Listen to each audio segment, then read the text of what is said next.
Good morning. How you doing today? I'm doing well too.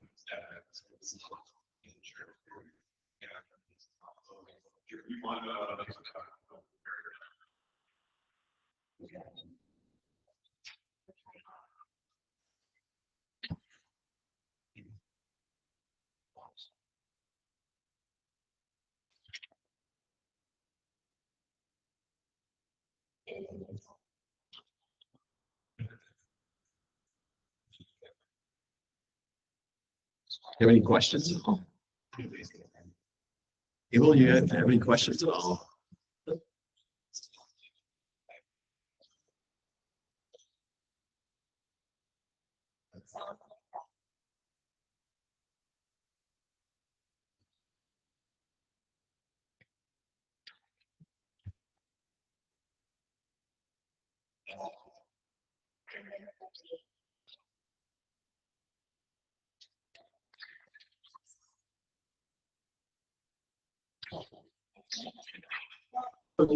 Okay.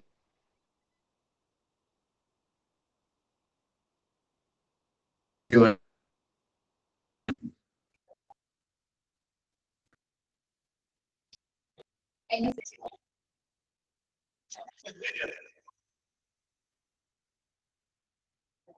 welcome, Ethan. How you doing?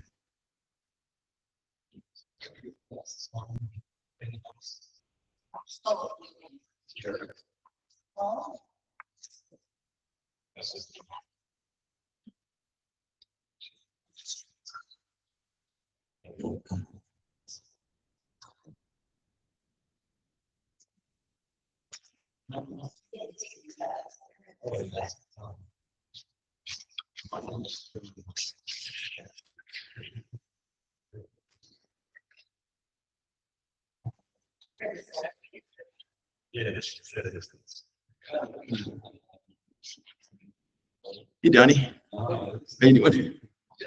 Doing well. So you changed up a bit?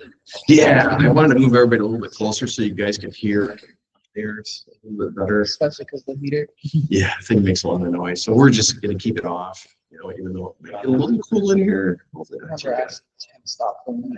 What's that? I remember actually just kind of stopped them when I turned on. Yeah, I think it was during the summer, I believe.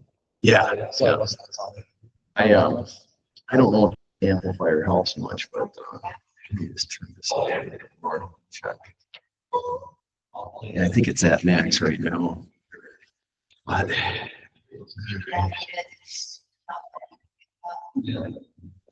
Chris, do you have any questions?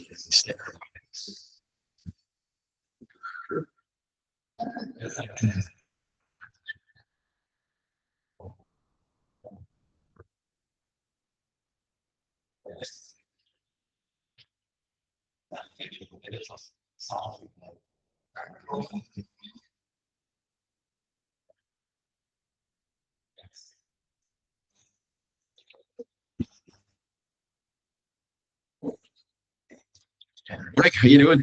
I think my brother works with your mother or something like that. I think he told me, he said, it's, how do you spell it? You're saying your last name? Is it Hoban? Hoban? Yeah, yeah. He said he's over in Grafton. Is that over in Grafton? Does he know somebody over there? I thought he said that he knew somebody. I think we know your sister. Oh, okay, maybe that's what it is. Yeah, yeah, okay. Yeah, Mary, right? Yeah, Mary. Yeah, okay, sure. She's a sweetheart. No, there was some connection there. I think there's another student in the class, though. I think my brothers, I think they're from over toward Grafton. They come here and he met I think it was the mother. She's like a pharmacist or pharmacist assistant. I think that's. Oh, yeah. Morning, guys. How you doing? Good to see you, Trey. I just got back yesterday. Did you? Get back and I gotta get up early. Yes.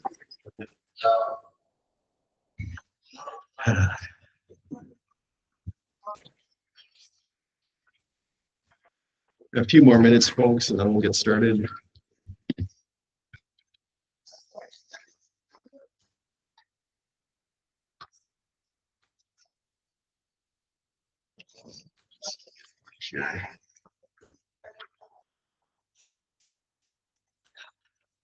What type of elevator is that called again?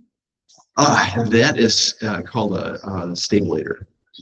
Yep. And it's basically a flying wing is what it is. Yeah. And it has that back little piece in the back that looks like a trim tab. It's called an anti-circle tab. It's very rare for Cessnas to have those. There are some that do have them, but majority of the Cessna 150, 157, they all have them. Whose jet is outside? I couldn't tell that. I don't know who that is. It's a Gem City. And my mom was talking. I went to Gem City. My mom was talking to them, and then they said they'd show me it after the class. It's not Gem City's aircraft. No. They just were in there. Oh, gotcha. Yeah, Mom yeah. was working. Yeah, it could be somebody was flying it or something.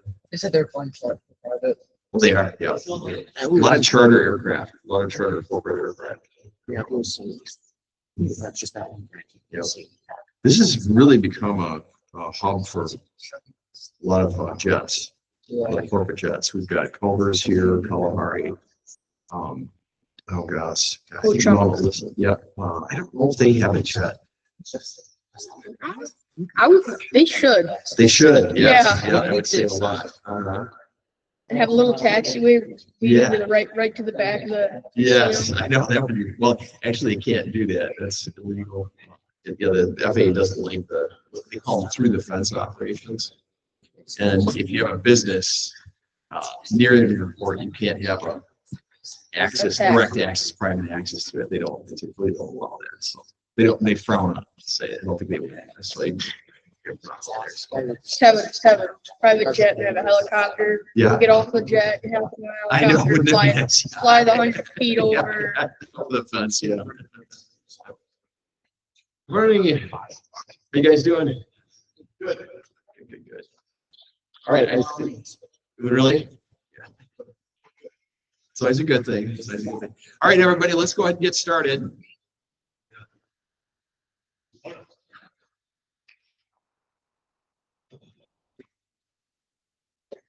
All right, so we're going to do just a little bit of review from last week. We were on chapter 5, Aerodynamics and Flight. Midway through there, I think we were talking about the ground effects. But I wanted to review this image right here. This is a really important image, and all these terms right here you need to know. So can anybody tell me what the flight path of this aircraft is? Forward. It's straight level. Okay, that's one thing. It's not really the flight path, but what is the flight path? Stable. Level? Right. To the right. You're going to be to your right. So the flight path is actually, I'm just going to use a pen here. The flight path is this right here. The aircraft is moving in this direction. It could be the flight path, or the aircraft could be flying like this, and the flight path is still straight ahead. It has nothing to do with the attitude of the aircraft. Flight path has to do with the direction the aircraft is flying in. This aircraft, again, is flying in that. All of these aircraft are flying. The flight path for all of them is this direction right here. Okay. Again, super important concept to understand. You'll get a lot of questions on the test, on the FAA test, and it's just good to know.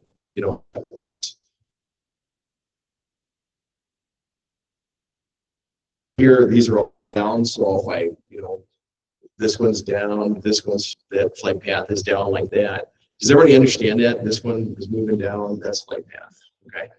Right. So relative wind is really simple. It's just the opposite of flight path. So if your flight path is in this direction, your relative wind is in the opposite direction, like this. All right. And you can turn these around always. They're always parallel to each other, and they always are opposite. So again, flight path, if you can remember flight path, the relative wind is always going to be just the opposite of the flight path relative wind. Okay.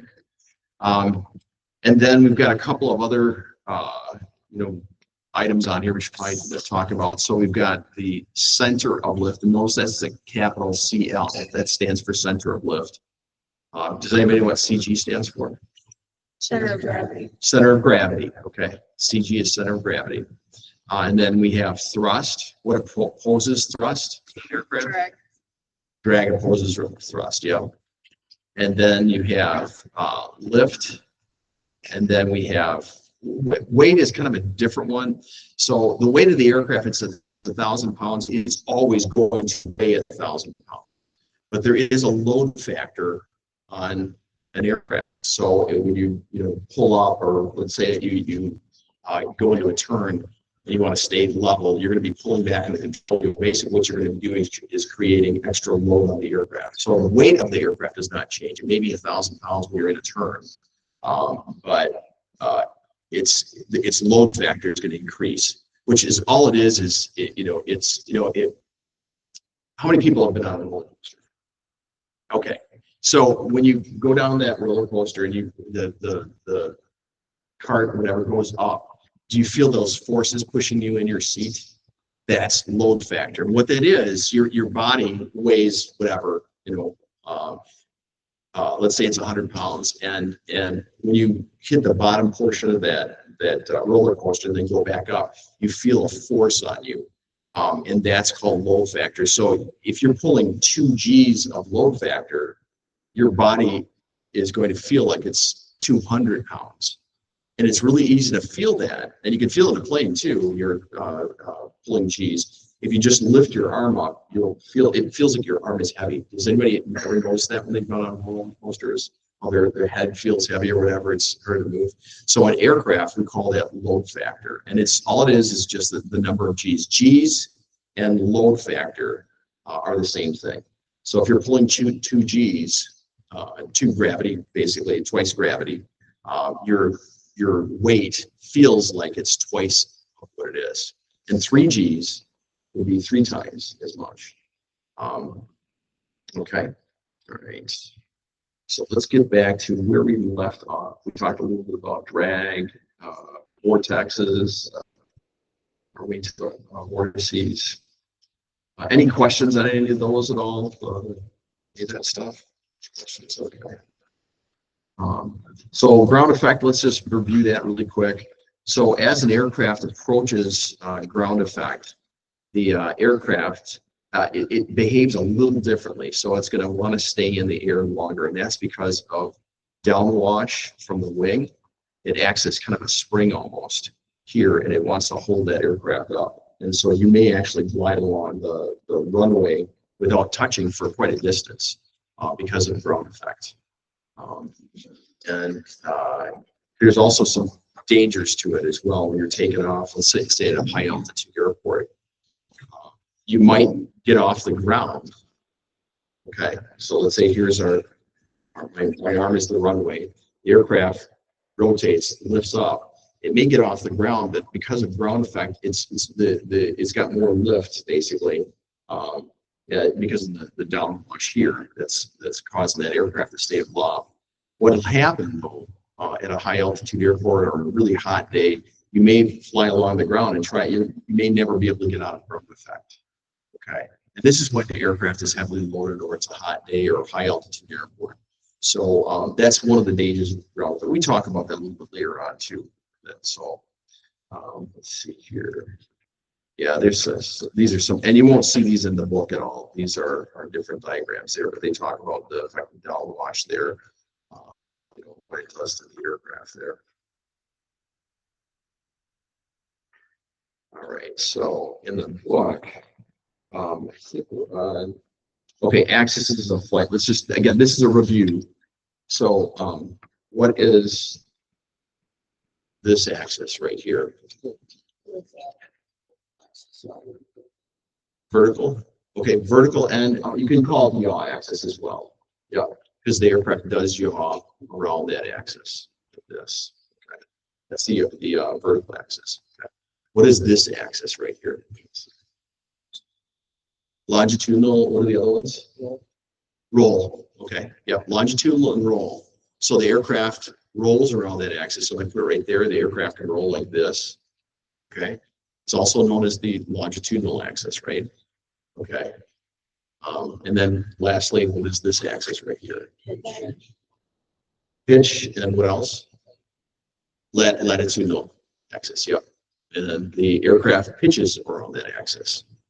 Basically, all of these axes go through the center of gravity, wherever that is. And you can calculate that. We actually, there's a chapter just in handling the, calculating the center of gravity of the aircraft. So it'll actually tell you where on the aircraft that center of gravity is going to be there. And again, if you put a pin at that point and balance the aircraft on it, it would balance perfectly on there. Unless somebody moved to the aircraft or fuel shifted or something like that, it's literally that fine.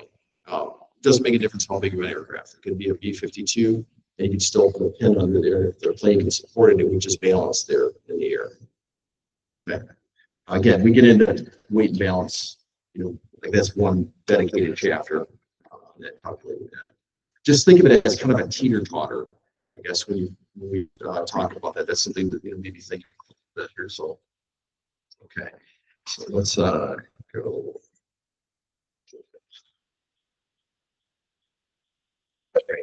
So we're going to talk a little bit about, actually, before we do that, let's talk about moment and moment arm. So on an aircraft, you have, there's some terms you're gonna want to remember. Let's draw something. Let's just draw a plank here. So let's say we've got a plank here, and let's just draw a fulcrum point. It's going to look just like a teeter-totter. Right? Okay, so one of the things we talk about is moment and moment arm. It's balanced. Let's say we've got a 100-pound weight here, right there. Yeah, we've got a 100-pound weight here. And this is perfectly balanced. This essentially would be our center of gravity right here. Okay. So we already know what CG stands for, center of gravity. So one of the terms that is new to you is moment. And another term is called arm. Okay. So first off, what the arm is, it's the distance from, in this case, the center of gravity or this fulcrum. In this case, the fulcrum's at the center of gravity. But this may be like 100 inches or something like that. Say 100 inches right here. That's called an arm. Okay, that's the distance from the center of gravity or the fulcrum point to the the weight itself. Okay, and we use arms a lot. We're going to get into this again in the weight and balance. We're going to really dive into this. But it's good for you to kind of understand how this works here. The moment is the product of the weight. So if this is 10 pounds right here, this weight right here is 10 pounds. So we'll draw that on there, 10 pounds. What we do is we multiply, to get the moment of something, we multiply the arm right here by the just adjust this a little bit. Yeah, okay. You multiply the arm right here by the weight, and that'll give you what the moment is. So what would be the moment of this item right here? 1,000. Yep, it would be 1,000. And we call it inch pounds here. For those of the units we're using, we'd say 1,000 inch pounds. That's the unit of measure there. And it makes sense. You're multiplying, distance times weight, and so the product of that is going to be the inch pounds. So does everybody kind of understand that? We get into this again in weight and balance, but they talk about a little bit here. We are going to be dealing a lot with center of gravity and weight and balance calculations there. So, okay. Let's see.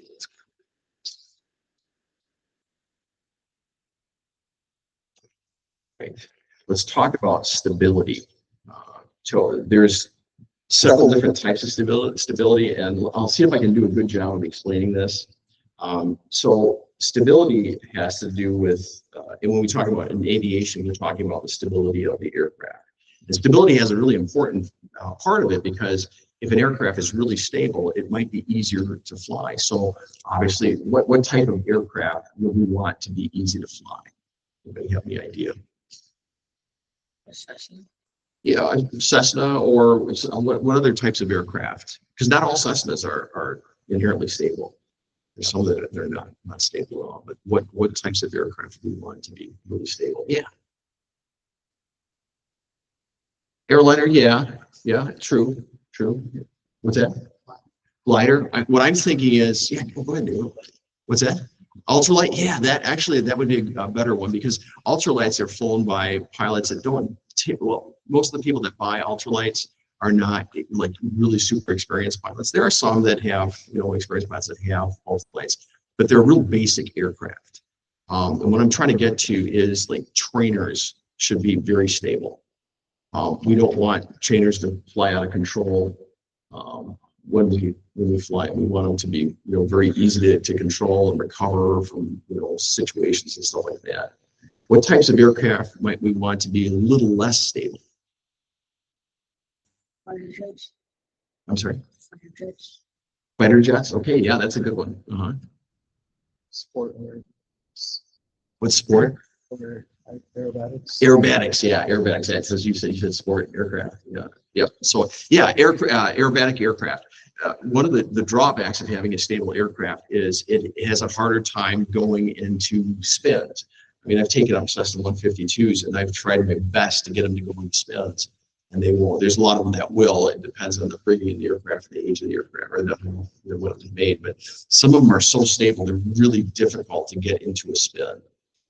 So aircraft that are a little less stable actually give the pilot a little bit more control over it, but they have to be a little bit more skilled in getting out of potential situations. So, like aerobatic aircraft, when you do those, you want to be able to do like snap rolls and stuff like that. You want to be able to go into spins really easy because you're demonstrating all these different maneuvers and stuff like that. So they have to be easier, for the pilot to control and do all these various, maneuvers.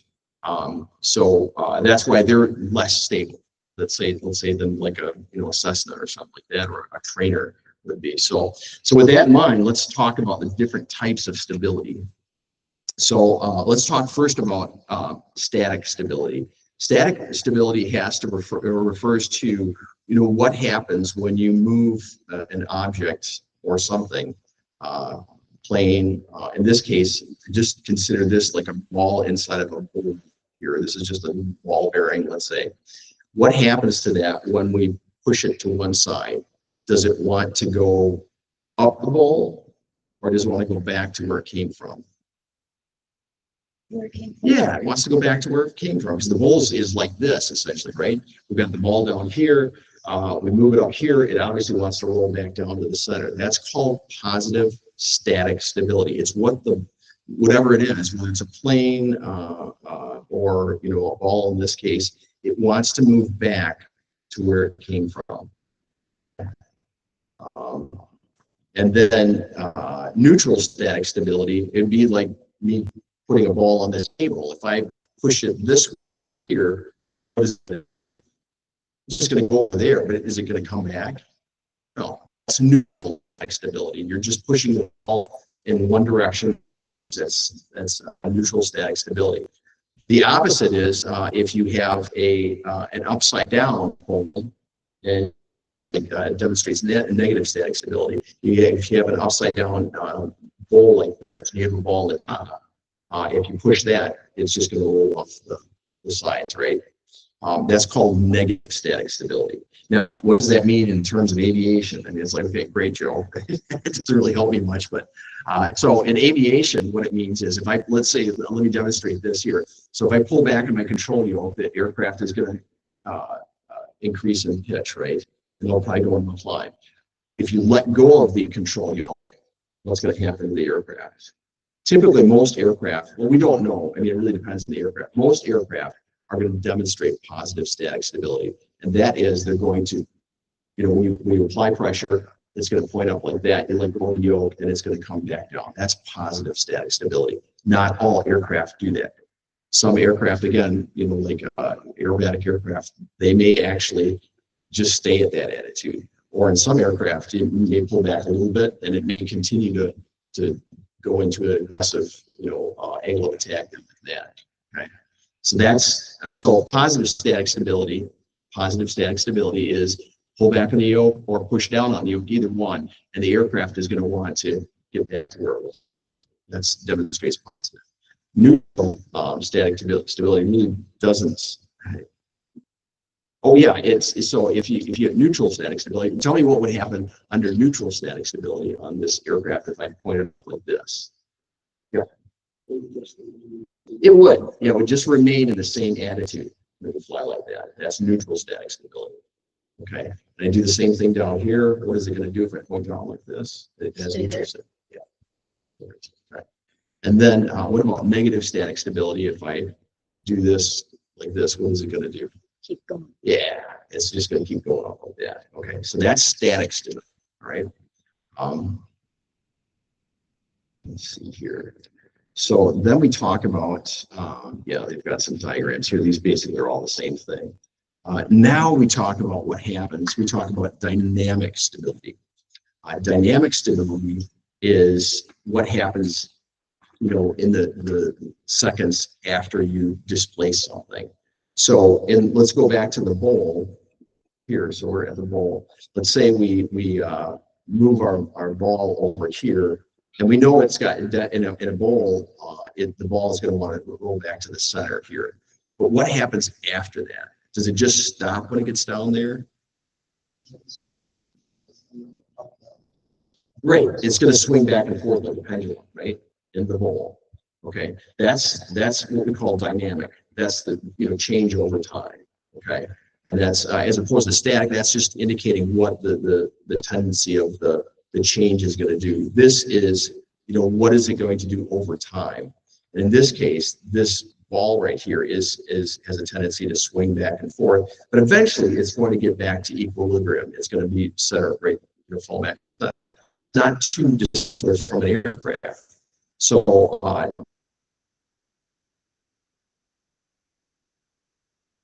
static, positive static stability, flow, the control yoke. The aircraft wants to point down and get back to where it was before, but it gets into these oscillations. That's the dynamic part. That's the change over time. It's getting into these, and that can be positive, neutral, or negative.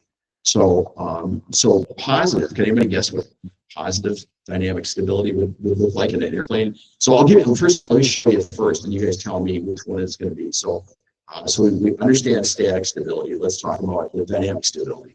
So there's the three different types. One, an aircraft back in the yoke, it's going to go up like this, and then it's going to get into oscillations, and eventually it's going to dampen up. That's one type of dynamic stability.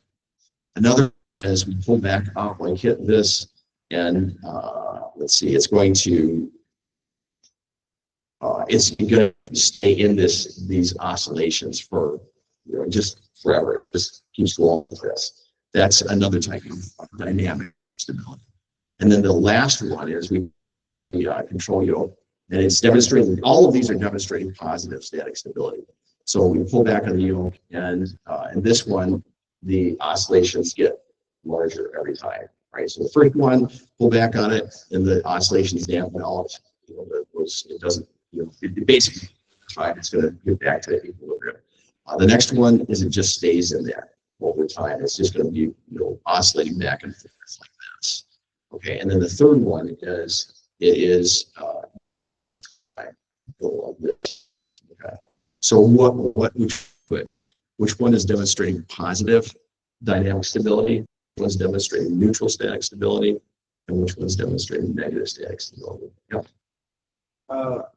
They're in the same order you said. Yes, yeah, they are. Yeah, make it a little bit easy because this can be tough to sometimes to understand.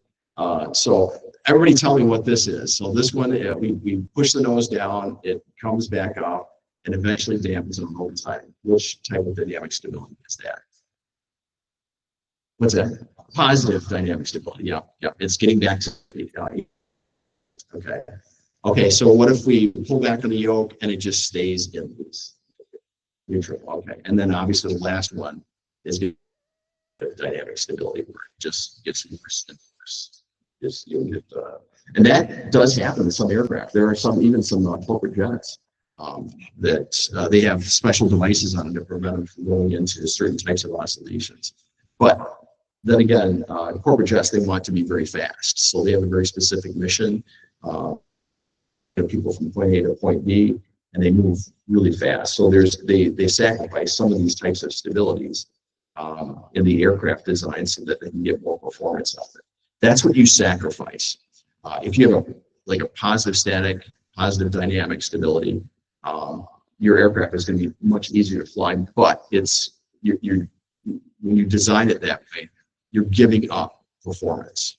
High performance aircraft typically are less stable. Here's a graph of that describes the different types of stabilities there. So these are all demonstrating positive static stability, because they're all trying to get back to where they started at here. So this one is this would demonstrate, this curve right here is going to be positive static, positive dynamic on there. And then we've got this one, the red one right here. This is on 522. That books there. This is demonstrating negative, a positive static, negative dynamic. So again, it's trying to get back to equilibrium, but every time it gets back, it goes further and further away from that center point. And then the green one is just the neutral dynamic stability there. Does everybody understand that? Any questions on that at all? So you could also have it with rolls.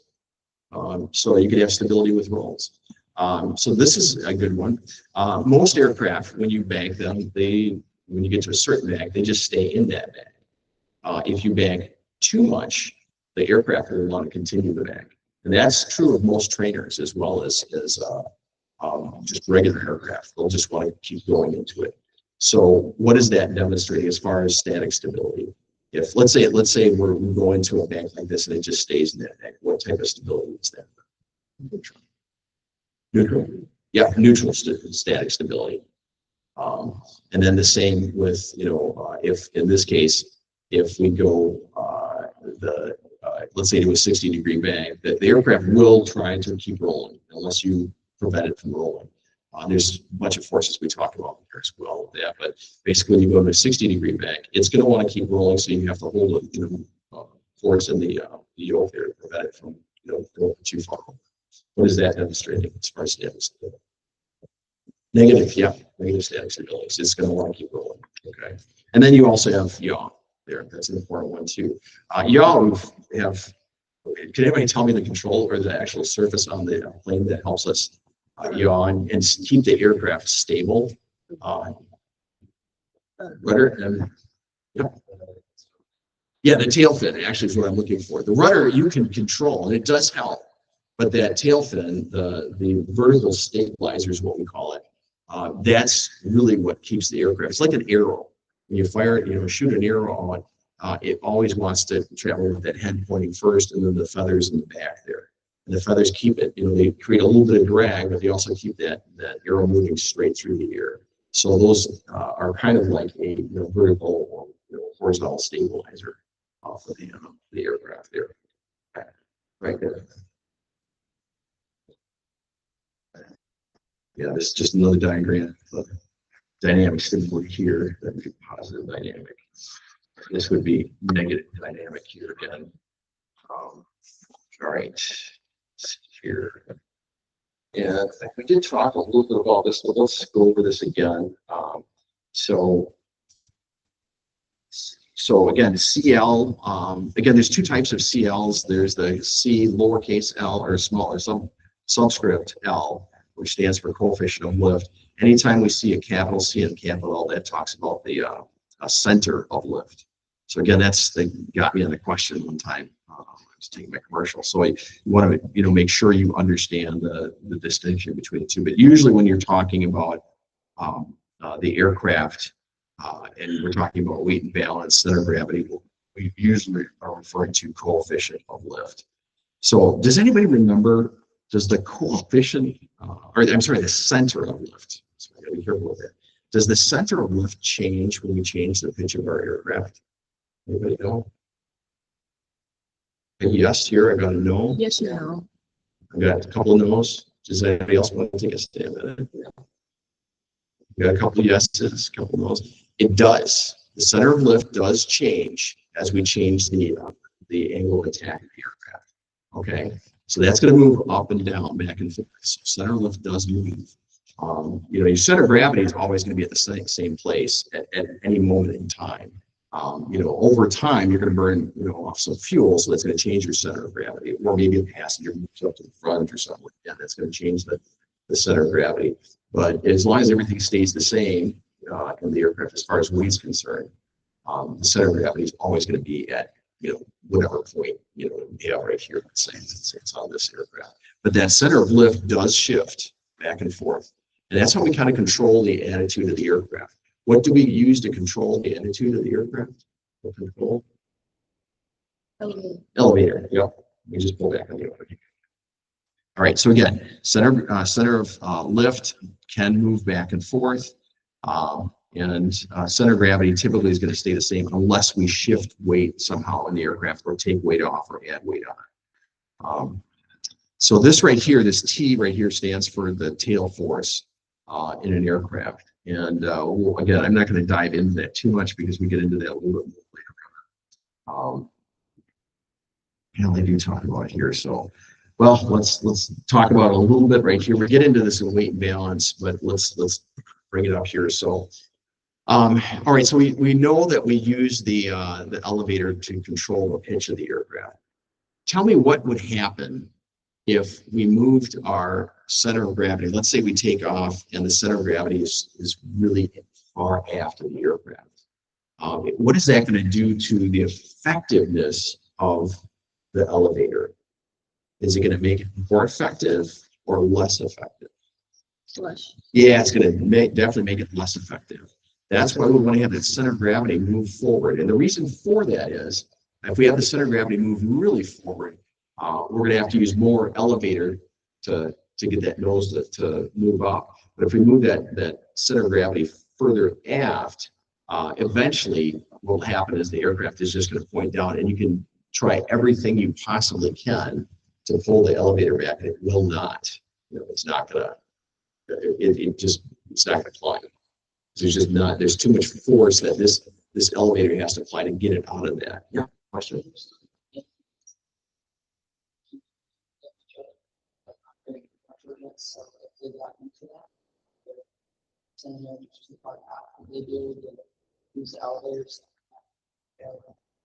Yeah. Yeah, so that's the problem with center of gravity. So the question is if and maybe hopefully I'll get this right here. If the center of gravity is too far aft on some airliners, you said there might be ways to counteract that. There's nothing. There's actually nothing. No airliner, no aircraft in the world, unless it can shift weight in flight. There's no way for it to overcome that far aft center of gravity. If that center of gravity gets too far aft, the plane it's going to basically point down. Just again, think of the plane as a teeter-totter. You've got a lighter weight person here and a heavier weight person right here. If you add enough weight on this, we put a couple extra sandbags on this end, and the fulcrum point of the center of gravity is right here. It's going to want to point that plane down. Again, no matter how much you pull back on the control yoke, it's not going to come up. And it doesn't take much. You know, this is why weight and balance calculations are so important in aircraft. We go through a lot of math when we do weight and balance, and it's kind of a pain. But when you get out of class here, you're going to probably use your smartphone to do most of the calculations. But you have to demonstrate to the FAA that you know and understand what weight and balance is, and you have to do the calculations on here. And I'll show it to you. It's actually, the formulas are super simple. But you have to understand, you know, what's going on here with the aircraft. Okay. All right. So getting back to this tail force here, that tail force, we always have to have some negative lift here. So on our main wing right here, we have positive lift that's pointing up like this, right? That's what gives us the ability to hold the plane in the air at a certain airspeed, right? And we just fly along, and it's going to hold the the aircraft up in the air. But we need to be able to control the pitch of the aircraft, and we can't. If we took the elevator completely off this plane right here, we have no way to control that pitch for the most part. There are ways to do it, but if you actually remove the elevator, planes, it would get set in a certain attitude and just fly into that. So, but with the elevator, what that does is it gives us the ability to change our teeter totter here. So, what we're doing here, if we pull back on the control yoke, it lifts up the elevator like this, right? Okay. So maybe that for people see that. So that elevator goes up. That's going to push a force on the aircraft, on the elevator, the horizontal stabilizer. It's going to push it down like that. So the plane is going to go up. But again, it's everything that goes through that in this case, the lateral axis. It's the aircraft is going to pitch around that lateral axis. And that's because our center of gravity right about roughly where my finger is there. So if I move my elevator down like this, what's it going to do to the forces on the elevator? Is it going to push it down? Is it going to push it up? Yeah, it's going to push it up, right? So again, this makes sense, right? You've got Newton at work here. The air that's coming in on this side right here is hitting the lower portion of that elevator, right? And it's causing it to deflect down, which causes the plane to move like this. You better get a center of gravity right here, right here. So again, that's how we control it, by changing the forces on the elevator. You want to climb, go back, descend, push the yoke forward, causes the elevator to come down, and it goes this way. So, and everybody remembers Newton's laws, a little bit about them. So for every action, there's an equal and opposite reaction. So that's what we're seeing there with that. It's and then a little bit of burden there as well. So okay. So that's tail force, and we have to have tail force, otherwise we're not going to be able to control the aircraft. And that's what's so dangerous about not calculating your center of gravity in an aircraft. Let's say we go up and the center of gravity is close to its limits or just beyond its limits. What's happening there is that now you're going to have a little less effectiveness in the elevator. And you may get into a situation where you have to use abrupt controls. And if you are trying to cause the aircraft to climb, but the center of gravity is, let's say, too far forward, in this case here, the plane is just not going to respond very well to it. Because if there's the center of gravity is too far forward, or if it's too far back, and let's say right here, obviously it's going to want to descend all the time. You pull back on the control yoke and try to lift up. It's not going to lift the nose at all. It doesn't have enough force, downward force. And really, when you think about it, you could actually, and I can maybe show this to you in the simulator so you can see this. Let's go right here. Let's go outside. Okay. So we've got our plane flying right here, and let me just turn on some physics here.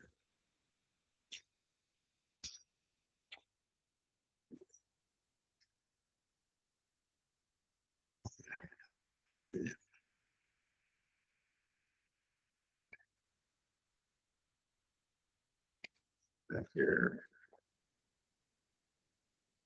Okay, so there's all of our lift vectors. This is just basically telling you how much lift is being produced. Now look at this here. You see in the back right here?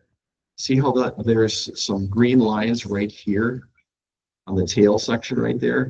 That's negative lift, okay? And that's what gives us control. Now what happens when we adjust? I'm gonna go ahead and unpause it here. Watch this right here on the elevator, or the horizontal stabilizer. Watch these little lift vectors. This tells you basically, roughly how many pounds, approximately what, how many pounds of pressure is, the aircraft is applying either upward or down there. So let's move this a little bit like this. So you can see some on the top there, but most of it is on the bottom side of the elevator, the horizontal stabilizer.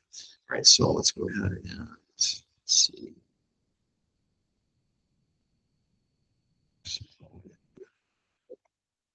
Okay. So yeah, let's do this. Just going to zoom in right to here so we can see those. Can everybody see that all right? Those little green lines there? All right. So watch what happens when I pull back on the control yoke. See how those increased? Let's go ahead and do it again, right? So I'm going to go ahead and watch those little lift vectors down here below the elevator. I'm going to pull back real quick. See how they increase real fast there?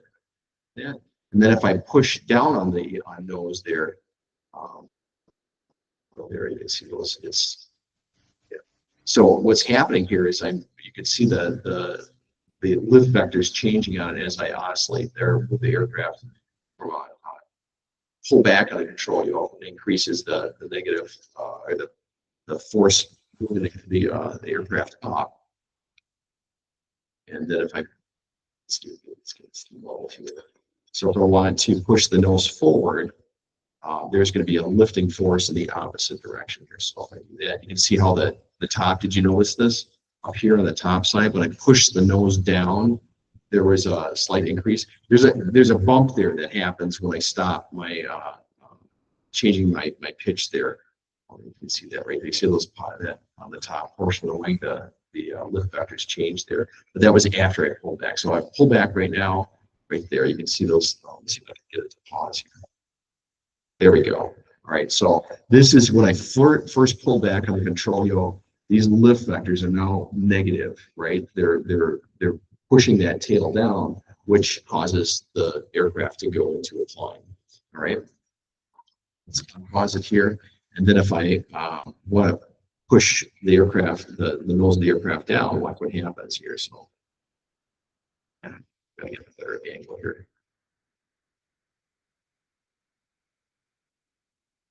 So let's go here.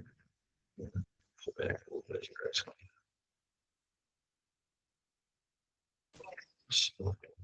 Too much there.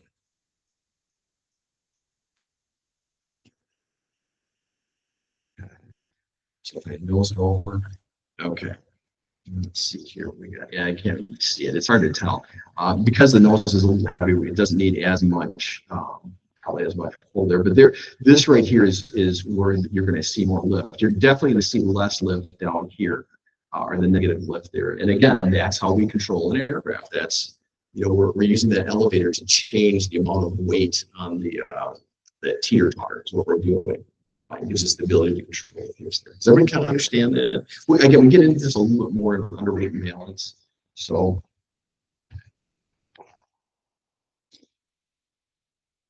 yeah, they talk about this again. You won't see this in the book at all here. Yeah, so this is a diagram you do have in the book. Balance, tail load. You've got aircraft is cruising along and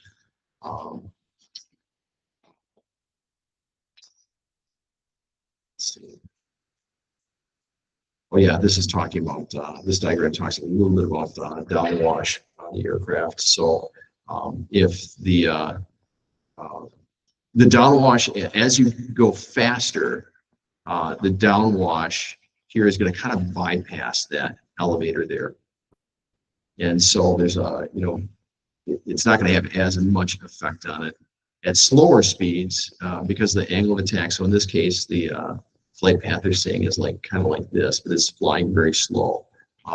The elevator here is going to be a little bit probably a little more effective because you can see how the downwash is kind of hitting that elevator there. And let's see, and that here high speed, this would be like a descent.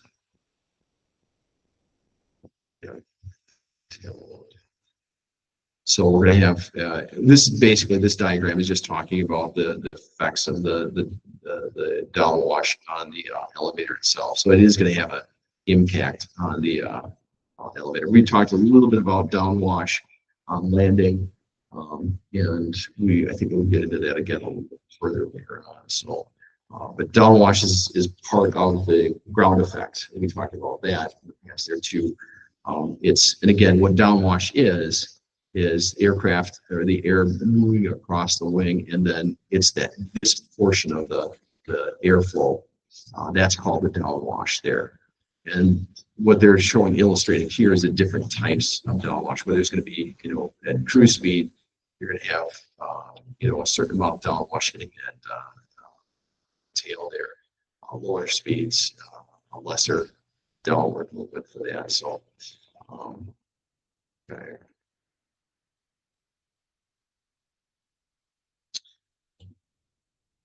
All right, so I think you guys understand this. I don't, think we really have to get into this, but let's talk about it real briefly here.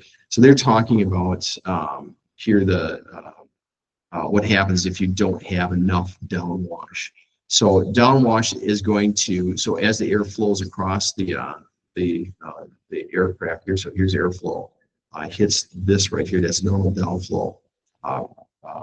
The downwash kind of hits this, and it causes the nose to stay a little bit higher relative to reduce downwash here. So like in this one, there may not be as much downwash. It may be, flowing past that. And because of that, because there's not as much downwash hitting that, it causes the aircraft to pitch down a little. Okay. So it does affect it. These are minor things that, it is part of every aircraft. If it has a tail, horizontal stabilizer, that downwash is going to affect it. And the designers take this into account when they build an aircraft. They, maybe they'll figure out, well, if we expand the size of our horizontal stabilizer, it's going to make it, easier for people to control the air. If they make it a smaller stabilizer, they're not going to have as much control with it, and they'll know where that downwash is hitting it. So,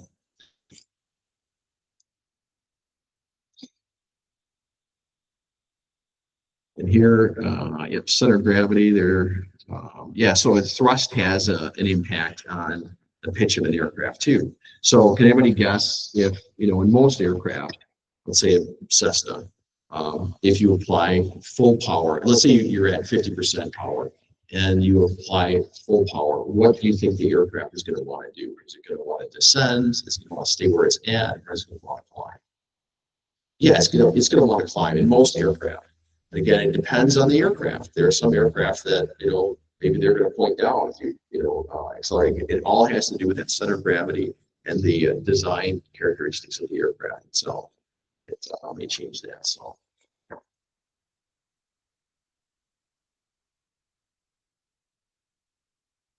Yeah, you can see it, and this demonstrates typical changes in the all the axes down there. So, right.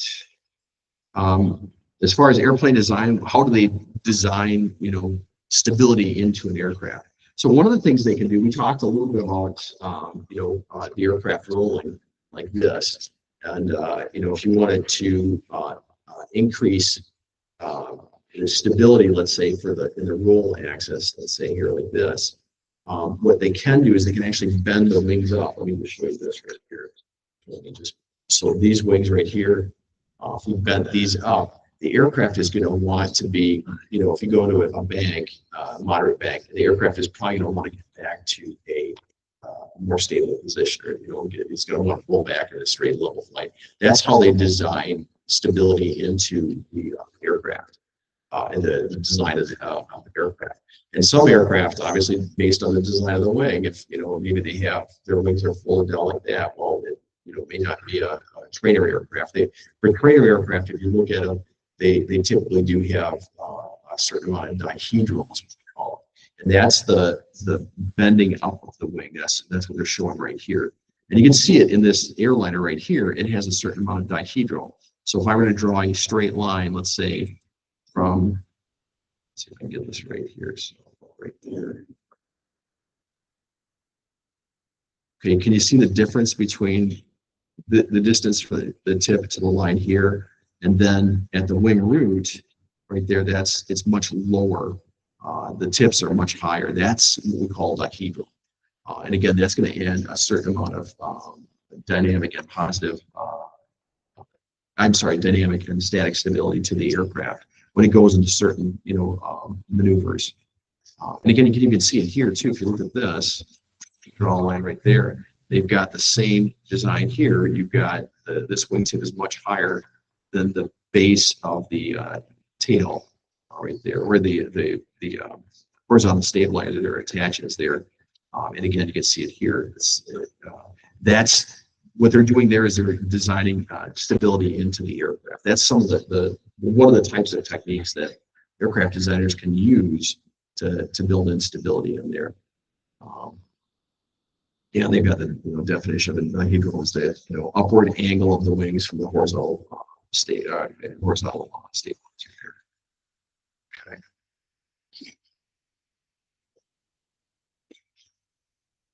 And again, this is another diagram of that. This really shows it well here. That's dihedrals, that bending up of the wings there.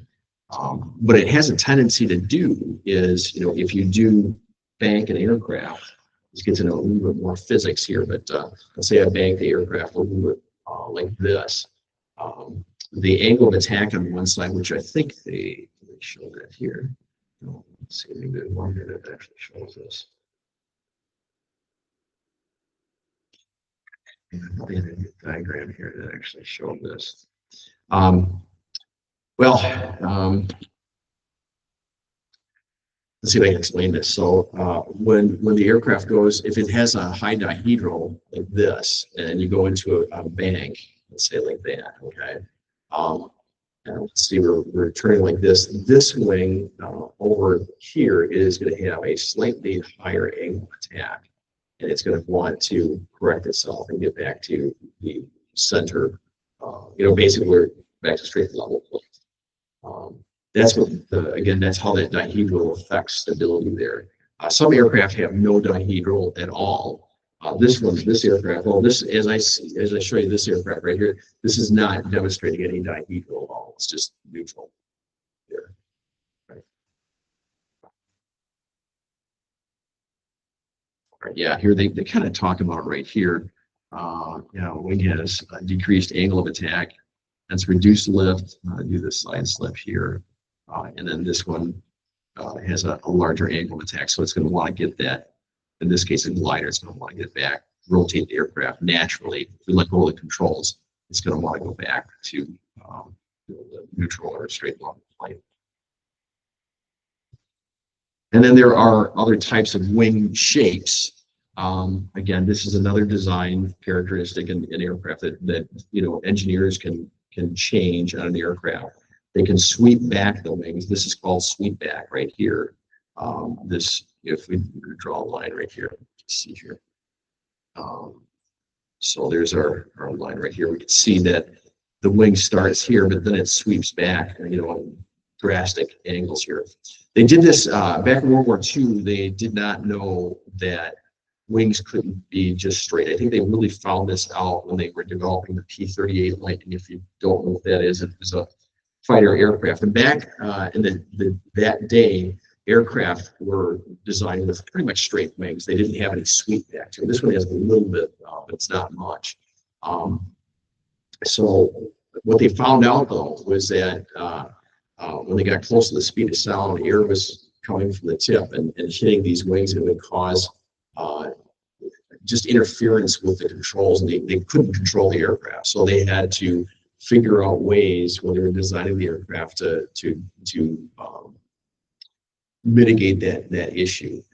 It was really a problem when they got to jets. They realized that, okay, yeah, we're going so fast now that we have to do something to keep the wingtips out of the shock waves. So you've got a prop up here, that's at the leading edge, and that generates a shock wave that kind of forms a kind of a V pattern right here that goes, like from basically, from here on this side to here.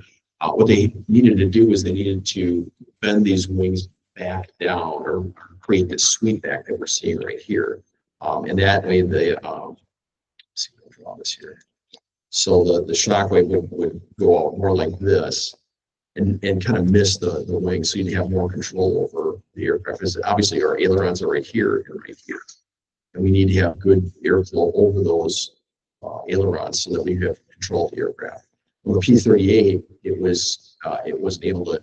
They found out early on that it wasn't able to handle the excess speed.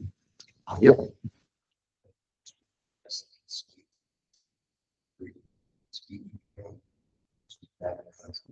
What's that? That's the sweet. Oh yes. Mm-hmm.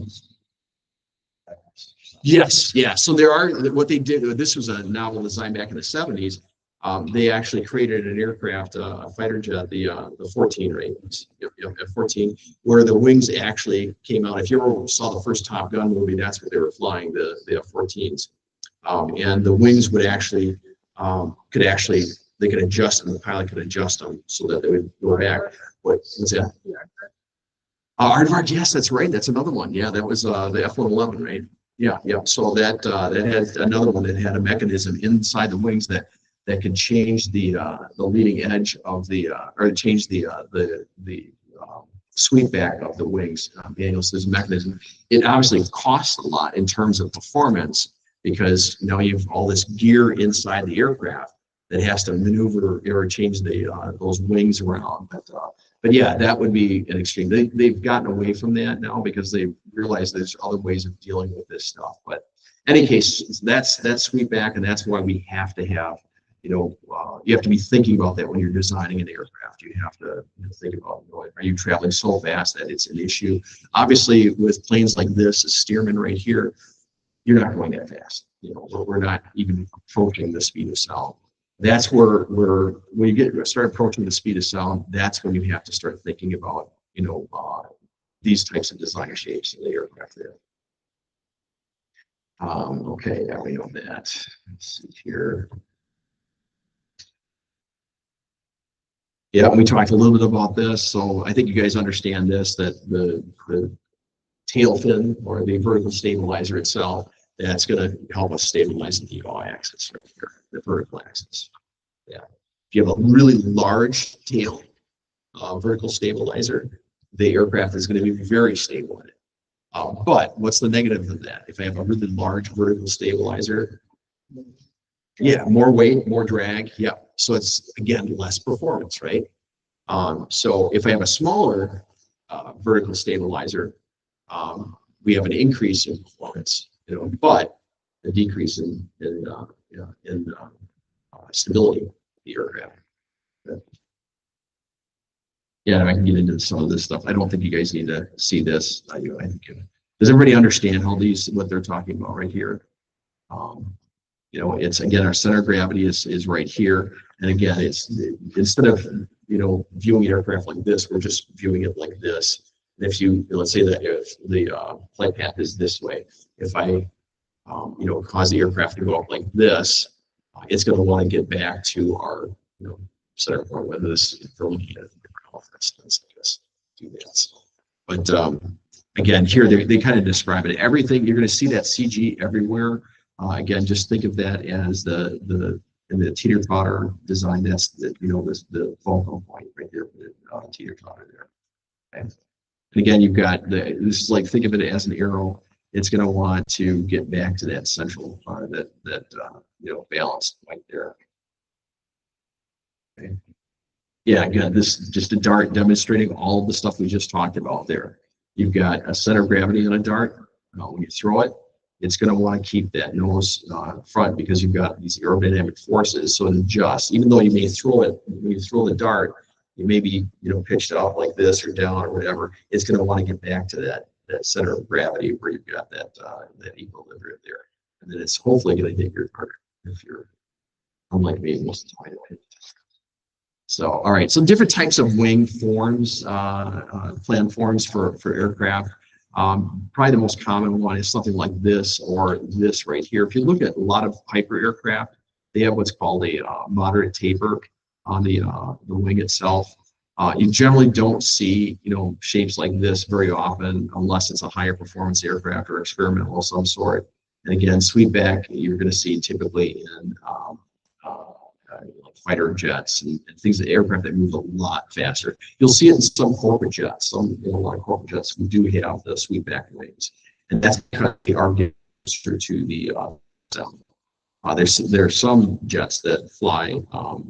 It literally, they're just below the speed of sound. And they're not very large. I've flown in one of them.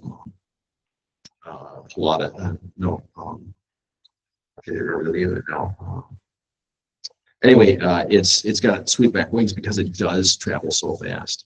So there is some stability. Now, with all the computers they have on board, aircraft these days, the computers are going to do a lot of adjustments and for you, and they'll help fly the aircraft for you. They're not going to take complete control of it unless you have the autopilot on, but they're going to help correct you and help you from making a mistake when you're flying the aircraft. Yeah. Yeah. Yeah, there's a bunch of them. I think the early aircraft, the MiG-15 was one of the earlier ones, and they realized that their engineers realized, okay, we need to sweep back the wings in order to avoid this compressibility issue that they were dealing with.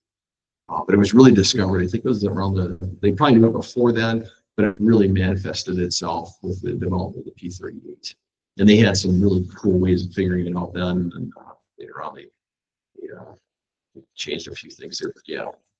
Okay. Okay, so forces during normal coordinated turns and constant altitude. So with this, in level flight, let's say we're flying, straight level like this, right? So our lift, let's say our aircraft weighs 1,000 pounds. Let's do it this way for a change. So let's say our aircraft weighs 1,000 pounds here, okay? How much lift do we have to produce in this aircraft to keep it at this altitude? 1,000 pounds, yeah, exactly. Yeah. Mm-hmm. So, yes, this might be a trick question. If I pull back abruptly on the control yoke, and the aircraft is 1,000 pounds, how much is the weight of the aircraft? It's still 1,000 pounds, right? Okay. Don't make that mistake on the test. What if let's say we go into a really steep turn, we pull back, we're pulling 2 Gs, how much load factor would be on this aircraft? How much would it aircraft see? 2,000 pounds, right? Yeah. Again, we're pulling 2 Gs of force. 2 times 1,000 is going to be 2,000. So let's get into this. This is, again, I know experienced pilots, some experienced pilots, and I didn't always understand this. These diagrams right here. It's one of those things that it takes a while to completely understand. When you're actually flying it, you don't think about this stuff, but it's really important that you have a good basis in understanding what's happening to an aircraft when you go into a turn. So again, like I said, there are some pilots that, again, can't explain this at all. They don't understand this. And that's all right, and they're great pilots. They understand how the plane flies, but they can't tell you all the details of it. You as a student pilot should know this, and then when you actually go out and start flying, you can apply these concepts to your learning, and you'll have a much easier time learning how the aircraft flies. So let's break this down. All right, so we're talking about an aircraft in a level turn. Okay, so this is a medium bank turn, which is kind of like this. Okay, it's a medium bank. That's maybe like a 30-degree bank turn right there. Okay, that's what we call a medium bank turn. So let's look at the different components of lift. And again, this is a turn, so the aircraft is, in this case, turning this direction. So when we roll here, the aircraft has 1,000 pounds of lift, right? Okay, because the aircraft weighs 1,000 pounds. We're flying straight and level.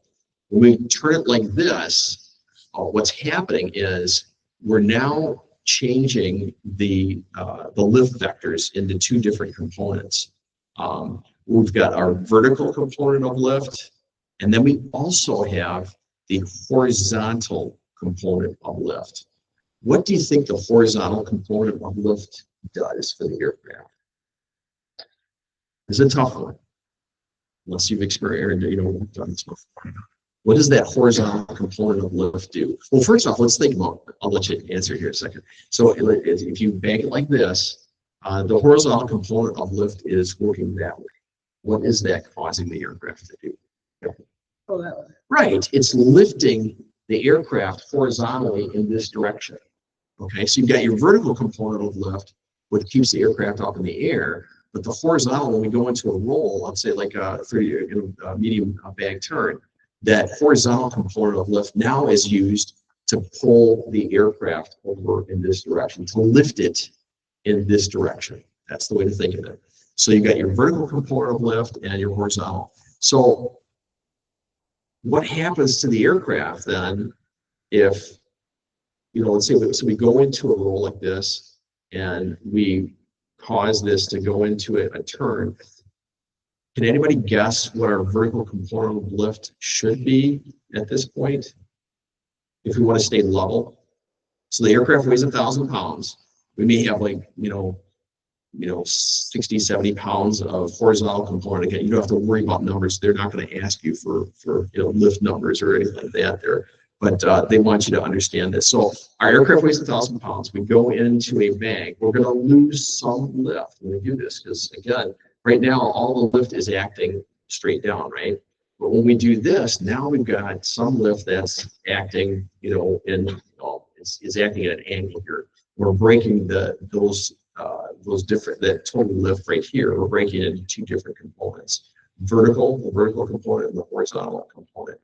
But if we have 1,000 pounds of lift to start out with and we go like this, maybe we have now only 900 pounds of vertical component of lift and maybe 100 pounds of horizontal lift working in that direction to get the aircraft to turn.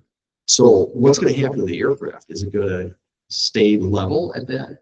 No, it's not. It's going to start descending. So what can we do inside the cockpit to correct that? Pull back on the yoke a little bit. Yeah, you don't want to pull back too much because then you'll create too much lift and then you'll go into either a steeper bank or pitch up higher. So again, that's where the piloting comes in. You'll get a feel for that once you get up and start flying. You'll know, okay, well, this is how much pressure I need to pull on the control yoke to keep that aircraft level. So a vertical component of lift, again, still is, counteracts the weight.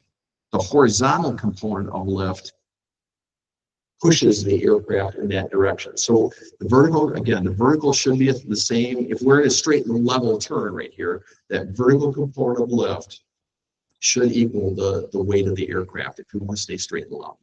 If that goes down, the aircraft is going to descend. If your vertical component of lift goes up, then the aircraft is going to go into a climb there, right? It's going to pitch up a little bit there. So, and again, we break it down. Total lift obviously is just acts, against the total resultant load, they call it here, and that's referring to the load factor and everything else that you've got this centrifugal force here and stuff like that. So horizontal component of lift, the opposite direction of that is called centrifugal force. That's the force that's trying to pull the aircraft back over this way. So when I go to a bank like this, we're feeling it in the seat of our pants. We're feeling pressure when we pull back. Let's say we go into a real steep bank. Here we're going to feel it.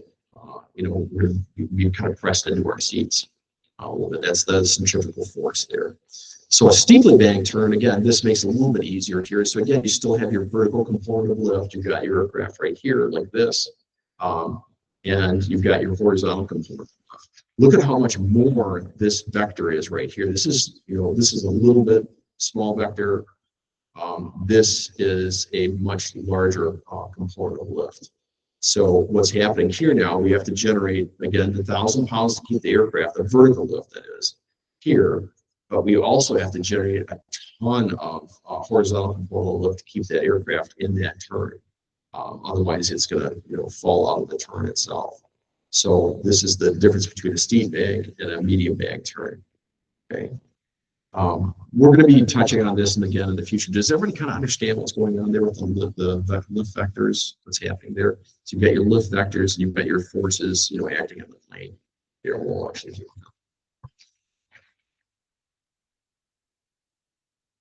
yeah, this is just what an aircraft looks like. From a teaching standpoint, I always tell students you see this area right here.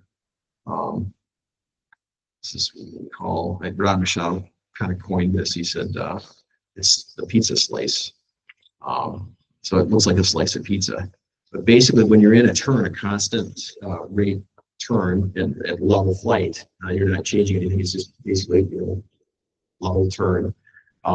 This pizza slice right here, slice of pizza right there, is always going to be the same size. That's what you want to look at when you do your turns. You don't have to know this for your test. This is more for deals with more the practical side of flying. And if you can get that stable, instead of, what happens a lot of times is you'll go into a bank and the nose will pitch down, which will increase this pizza slice to something larger that you can't eat. And then if you, pull back on the control yoke and it pitches up like this, it's going to decrease the pizza slice on there. And again, this is really easy to remember. I'll just show it to you.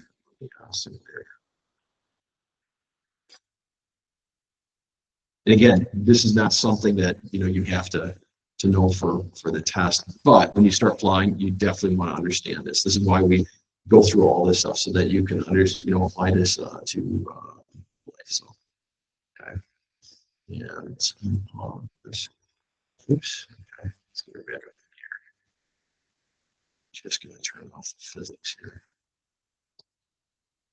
Okay.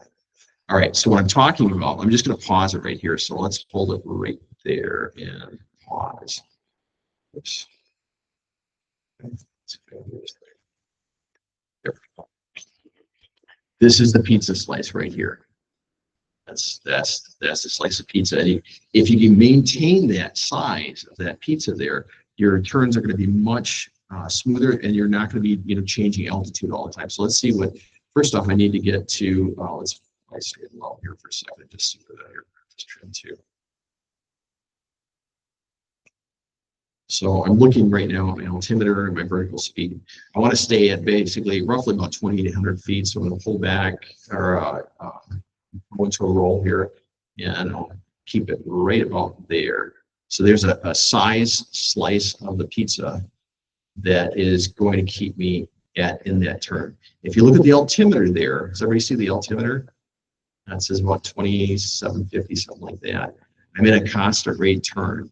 And that pizza slice is the same size every time. Now, if I push on the nose a little bit, we just gave ourselves a larger slice of pizza, and notice how the altitude just drops, a lot. So if I pull back on the control, we have a much smaller slice of pizza right there. But now we're climbing. So there's a slice in there as you're turning that you want to maintain, whatever it is, and then when you go through the turn, you're gonna hold that in the turn itself. So that's just a little practical knowledge there for any students that are going to be going on to get their pilot's license. So it makes a big difference. One of the mistakes I see with a lot of students is they are focusing too much on the instruments. So they're looking at their airspeed, their attitude indicator, their altimeter, and things like that. You should just be glancing at those when you're doing various maneuvers and things like that. You should never, keep your focus inside the cockpit there.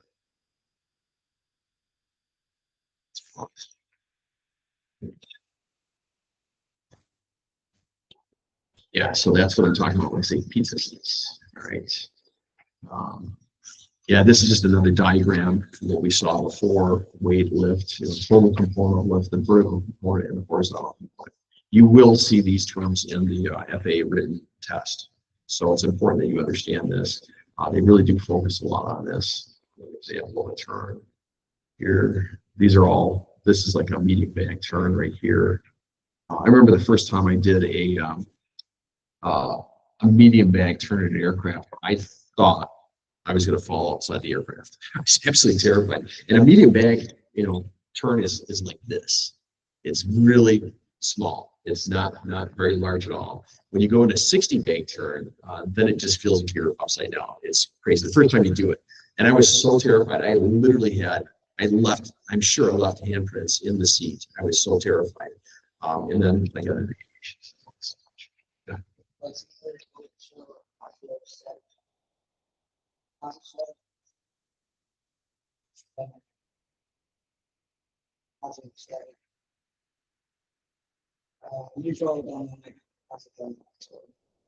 The simulator?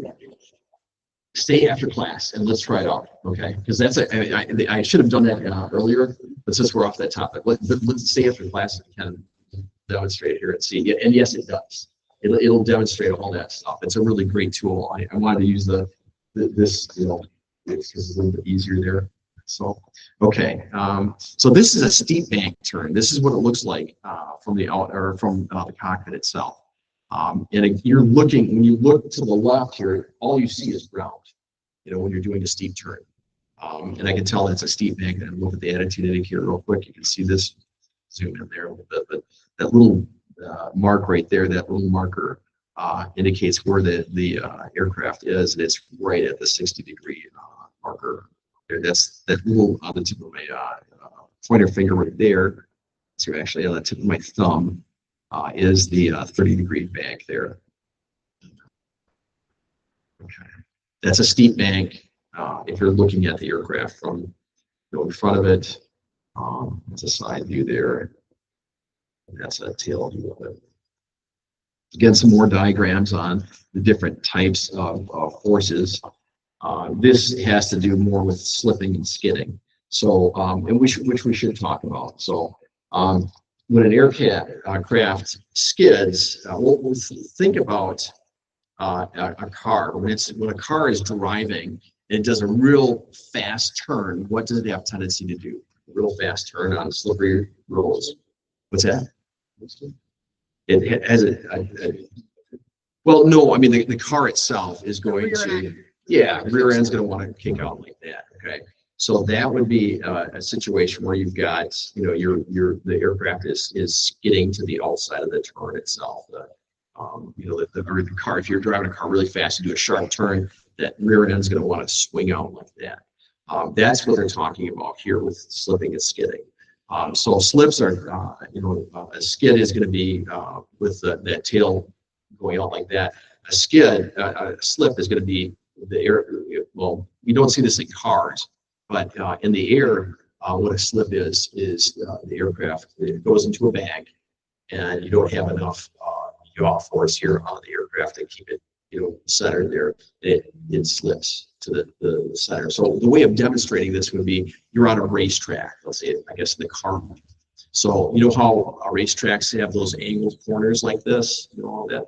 So if the car is going too fast around that corner, it has a tendency to skid. But if it's going too slow, I mean, if you're traveling at 10 miles an hour and that racetrack is really slick, right? What's going to happen to the tail of the car? It's going to want to slide in toward the, you know, the center of the racetrack, right? Or toward the base of the racetrack there. So that's what we talk about. Well, that's what they're referring to here, the slipping and skidding in turns to the constant altitude. So your goal as a pilot is to do a coordinated turn, normal turn. So you're going to bank the aircraft, and you don't want it to slip or skid. You want it to basically, you know, do a nice coordinated. You want to feel G's straight down in the aircraft, basically on your seat. You don't want to be thrown to one side or the other. That demonstrates an uncoordinated turn. I just have curiosity, does anybody know what instrument in the panel? I'll just show you the instruments here that help us determine whether we've got a coordinated turn. What somebody else has here. Anybody else? I know my flash cockpit.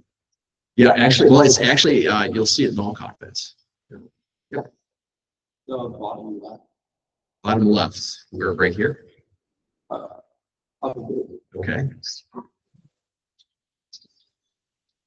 Okay, is it this one right here? One to the left. Left of it, yeah, okay. It's this little ball right here. All that is, it's the same thing as that you see on a level. When you set a level on a floor, you know, they've got those little curved tubes. It's just got a little ball in there, and it tells you if the, you know, whatever surface you have it on is level. That's all this is just a curved tube with a ball in it, and it's telling you where the center of gravity is. If you're in a slip or a skid, it's going to move one direction or the other. So in the case of a slip, let's say you go to a turn like this, and the aircraft starts slipping like this. This ball, can anybody guess what direction the ball is going to go in? Right. It's going to go to the left. Okay, it's going to want to go toward, you know, where you're slipping into. If it's skidding, so think about this. So again, think about what happens in a car when you do a really sharp turn. Okay, your weight's going to shift over to this direction, right? So that's a skid. So that the ball is going to go over to this side, to the right side. Okay. Everybody understand that? Okay. All right, so slipping and skidding.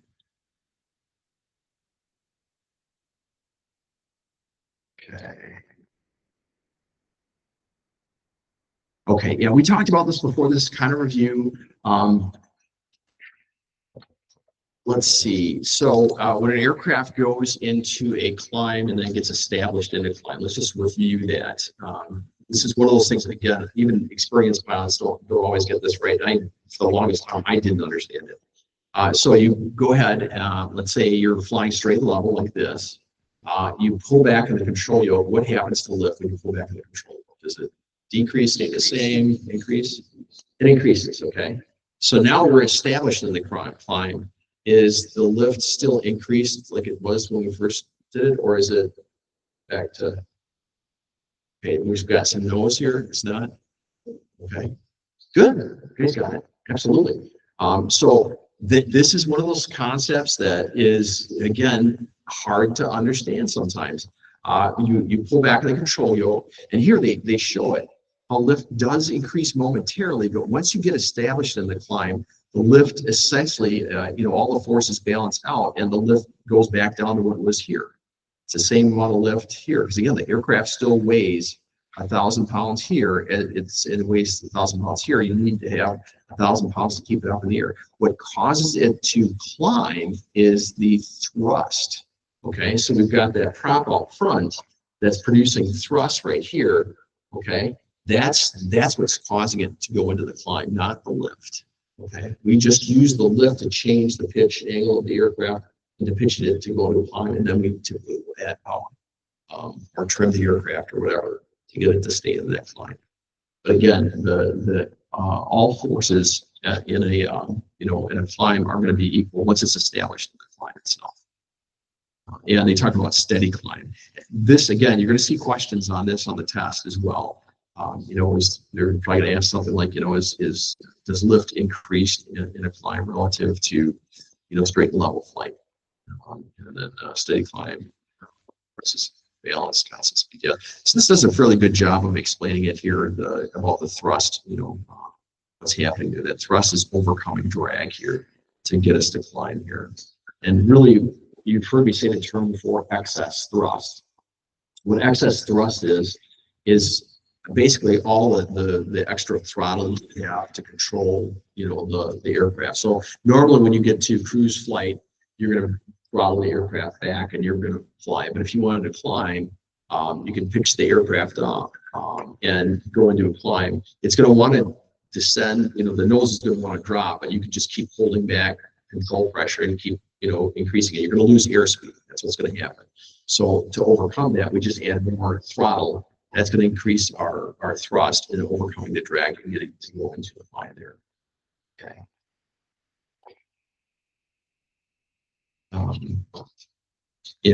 Again, this is no different than a roller coaster. You've got, aircraft going down. You're going to pull back momentarily here, and you're increasing the lift here. So our flight path is like this right here. Is the angle of attack, this is an unrelated question, angle of attack, is it going to be higher here in this plane right here or higher in this one right here? Which one is going to have a higher angle of attack? By looking at this left one. Top one or left or the bottom? Left. Yeah, it should be the bottom one. Yep, this one right here should always have, it's going to, because you're pulling back in the control yoke, and the aircraft is still has a flight path. It's going to want to go down toward the ground. That's this Newton's law. For every change, there's an equal, for every action, there's an equal and opposite reaction. It still wants to, head down to the ground there. So it's going to resist that change.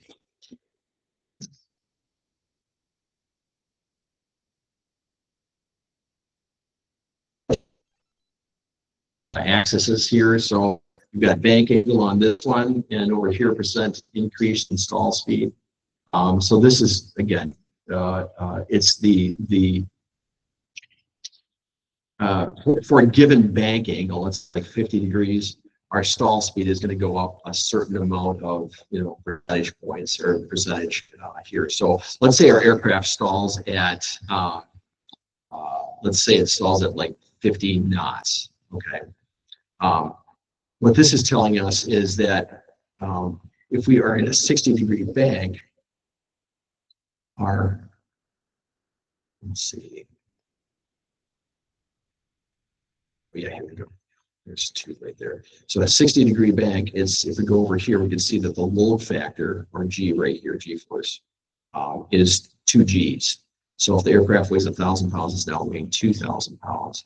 And if we keep going up right here, the percent increase in stall speed. So it's at 50. Let's say the stall speed is 100. Let's make it easy.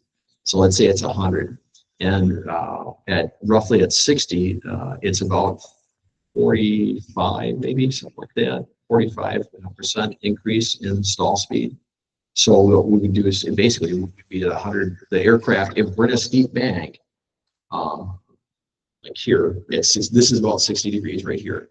We're in a steep bank like this. If the aircraft stall speed is at 145, if that's what the line that we're drawing it on, or 150, maybe somewhere around there. But why that's important is the aircraft is, in a turn, if we're at 120 knots, let's say, and we rotate into a steep bank right here, the aircraft is going to stall before we even get to that. And that's because of all the we're shifting all of our weight, or obviously all of our lift from the vertical, most of it, let's say we're going to be shifting a lot of lift from the vertical component to the horizontal component. And that's going to create potential stall condition because we're getting close to where the aircraft is not going to be able to produce sufficient lift. It doesn't have enough lift to share between the vertical component and the horizontal component. And so the aircraft would stall in that case. That's that's what this diagram is showing right here. And again, we've got the load factor on this side. So load factor of 3, we're seeing, let's see, actually, let's do this. Let's go at even a 30-degree bank right here. We go right here. We can see our load factor is negligible. It's not very bad at all. When we get up to 60, we can see that our load factor is 2.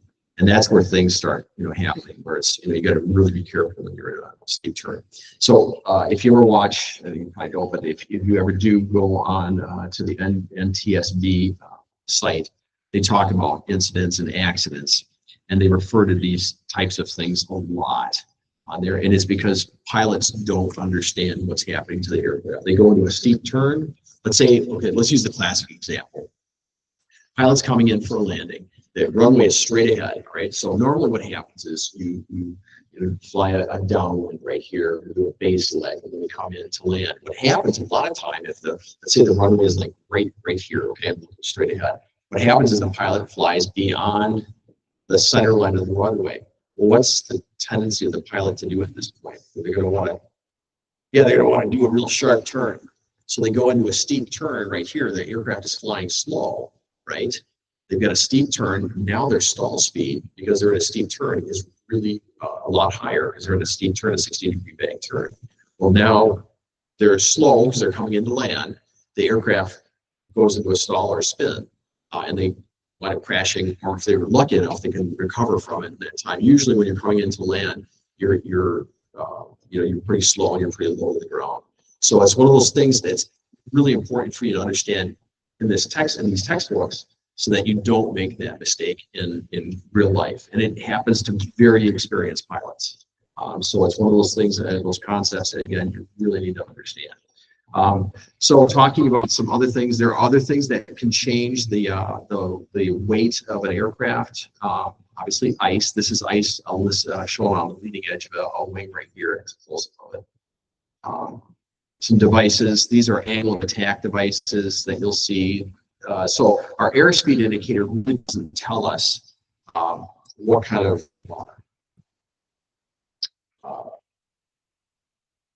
angle of attack. It tells into that P2 that's hit. It doesn't really tell the angle of attack. These devices right here tell you what your angle of attack is, and what's the one angle of attack we want to avoid if we want to stay flying. What's that? Critical angle of attack. That's what I'm looking for. Everybody should understand that term, critical angle of attack. What happens at the critical angle of attack? Yeah, the aircraft, yeah, you lose sufficient lift to keep the wings aloft. The aircraft is going to stall. It's going to, the nose is probably going to pitch down, and the aircraft is going to start descending. Yeah, so this is just ways of reading them. Well, and again, every angle of attack indicator is a little different. What you really in cruise flight for like this type of indicator right here, the little blue marker there is, indicates good cruise condition. I believe that's what that is. And again, you don't have to know this for the test. They will talk to you about the, maybe angle of attack indicators, what they're illustrating. They're basically just showing you what, the angle of attack of the aircraft. If our flight path is in this direction right here, our angle of attack is, again, we use zero, remember, angle of attack. Chord line, right? So that's from the leading edge to the trailing edge, just drawing a straight line from the leading edge of the aircraft to the trailing edge leading edge of the wing to the trailing edge. And whether the flaps are down or up, it's always to the furthest part back. That's the trailing edge there. So it will, by dropping our flaps right here, I don't know if you can see this, but when I drop those flaps, that changes the chord line of the wing there. So that becomes the trailing edge there. So as essentially what this is doing is it's just communicating to you what that angle of attack is. And then obviously these red areas right here indicate that you're getting close to the critical angle of attack if not exceeding it. You'll feel it. In a real aircraft, you don't need these, but it's good to have them. But you'll feel it in the aircraft. When you're getting close to that critical angle of attack, the aircraft feels different. And this is why I always tell students to have a light touch on the controls, because you can feel it talking to you. It's telling you, okay, something's going wrong here. I don't have enough control of the aircraft, and it actually, you feel kind of buffeting in the control room. You also feel in the seat of your pants that the plane will kind of shudder a little bit like that. That means you're getting really close to the critical angle of attack. And again, this is just an example of it. So right at cruise flight, this particular type of attitude or indicator, this bottom one right here indicates that the aircraft has a very shallow angle of attack here. And now we increase our angle of attack here. You can see the difference between the angle of attack here and the angle of attack here. We're starting to increase it a little bit, and it's starting to show some yellow now. And then we get to our close to our critical angle of attack, and the aircraft now is showing mostly red. And then finally, when you're in a stall, it's just going to show the red there. So that's roughly how they most of those present. There's some different systems in there. So I tell you what, let's take a 10-minute break. I'll let you guys get some air and some water. Oh, to everybody? Yeah. Oh, great. If anybody wants some cupcakes here. Banana muffins. Oh, fantastic. So, and I actually so at 10 minutes, guys, we'll be back here. Oh, look at everybody down. Yeah, that's good. Yeah, that's good. This one. Yeah, this is fantastic. Yeah. Thank you. Fantastic. I'm gonna try one.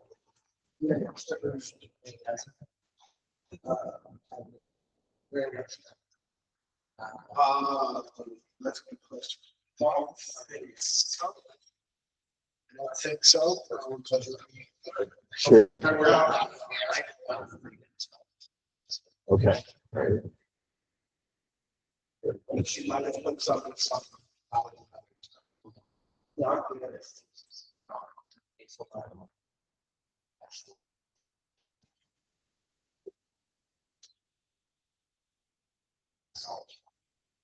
Yeah.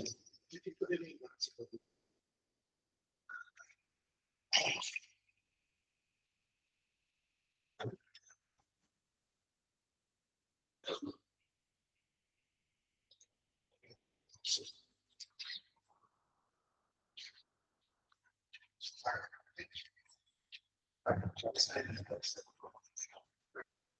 Oh yeah, yeah. They have actually interviewed at least, I'd say about 5 or 6 points. Yeah. Paul Hari, Albers is here. Who else? Oh, and then there's another private jet. I think it's for Mozart. So I think they actually maybe started with it. Sure. I think there's at least there's at least 6 jets based on. And you got some turbine aircraft and a bunch of trains. So it's yeah, it is. It is. And the mornings usually around like 6 to 7 o'clock. It's just jet taking off after that. You know, and most of the time that's waited. Really bad weather. Then you won't see much traffic. So the jets seem like they go home. No, actually I'll take you over to my client sometime. I'll show you my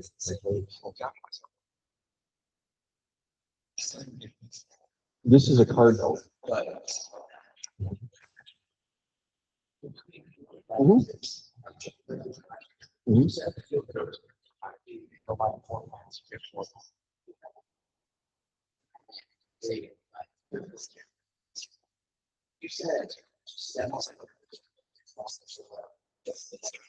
Right, that's on the ball. Yep. Yeah, it's one of those things that it could actually save your life at some points. You know, if you apply pressure to it, you're going to, you get out of an uncoordinated situation. And if you're uncoordinated and you're in a stall, you could go into a spin. So that's why it's always helps people focus on that ball when you go into a stall. Like, keep that ball centered, and it's just going to, it's less things. If that's not trimmed correctly. And I talk when I say trim, I'm talking about the trim the aircraft. That's the, yeah. But we're talking about trim, all the aircraft is trimmed out. So anyway, but that's huge implications for that. So just, it's easy to forget. I mean, you're controlling with this, you got your hand on the throttle, you're worried about the stall. The last thing to think about is that stupid little ball down there. Like, it has a huge impact on the performance of the stall.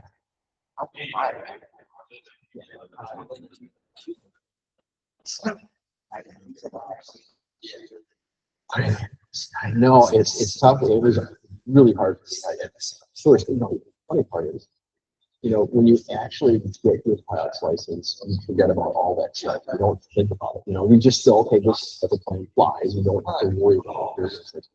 But if you understand it, it's going to make it easier for you when you're learning, when you're actually in the cockpit and you're learning how to fly the plane. So the one thing to remember with the angle of attack, there's 2 things you have to have. You have to have, number one, the chord line. And that's, if I put a string here and ran it through the aircraft, it would go to the trailing edge. That's the chord line. And just take that string and then extend it all the way out. And then the other thing is flight path. Which direction is the aircraft flying in? So is like this aircraft, we would think anyway, because it's on the ground right here, if it was actually flying right now, it would be flying like this. But that's not always the case. The aircraft could be descending like this. It could be going over here and going into the ground.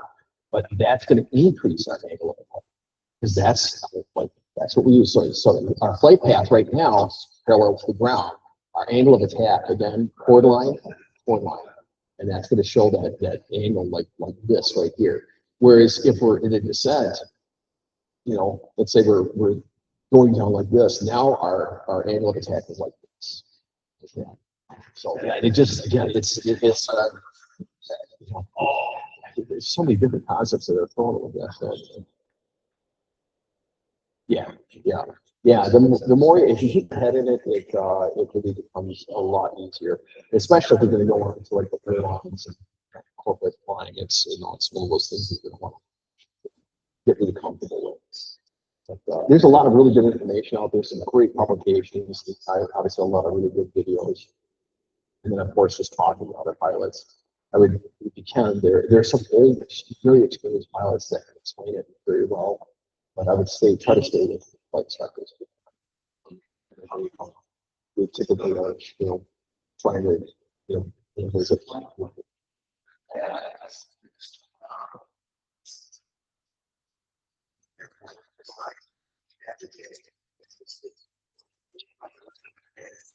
Richmond Center? Uh-huh. Yeah. It's not a gyroplane, is it? Regular. Yep. Yeah, it could be something, right? Or, I mean, what's that? Yeah. Mm-hmm. Mm-hmm.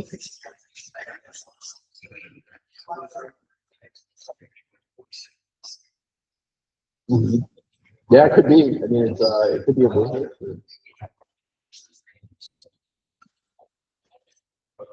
Okay.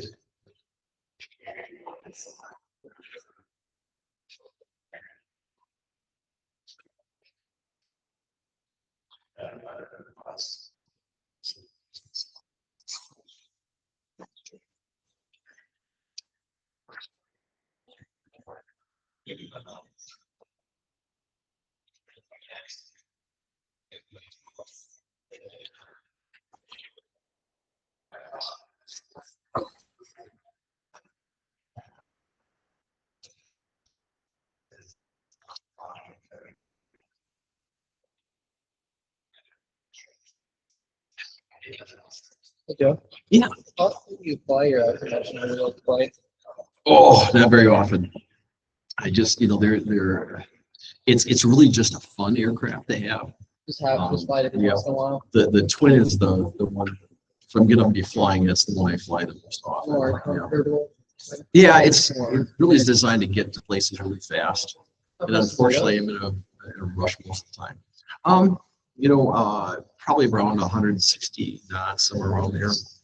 So it depends on, kind of power settings you have on it. So it can go a lot faster than that, but then, it's not as economical. It's really sips fuel for, a twin. Yeah, you have twice the engines. Yeah, More weight twice too. the headaches too.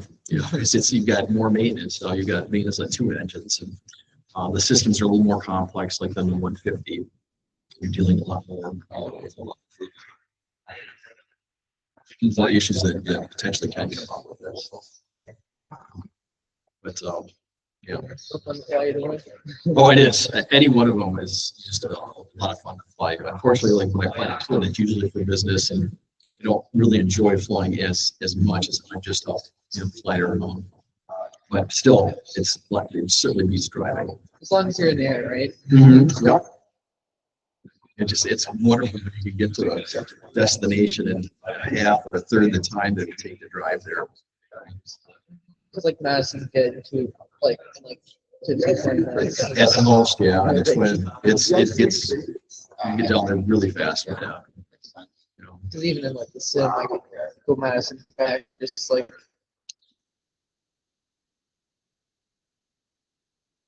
Versus one usually like a 45-minute drive to get there. Yes. Yeah. Mm-hmm. It is Gosh, not. house I could get probably third away that. Mm-hmm.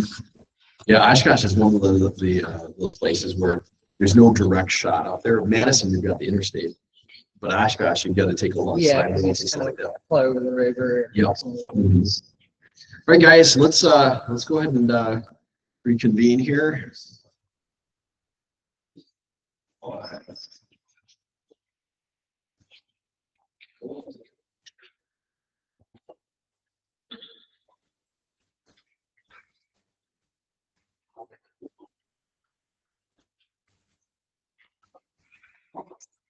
Okay, so we're going to talk about the how props work here. So the first diagram we've got just describes a little bit about the structure of a prop. I've got one right here. Kind of hard to see because it's at a slight angle, but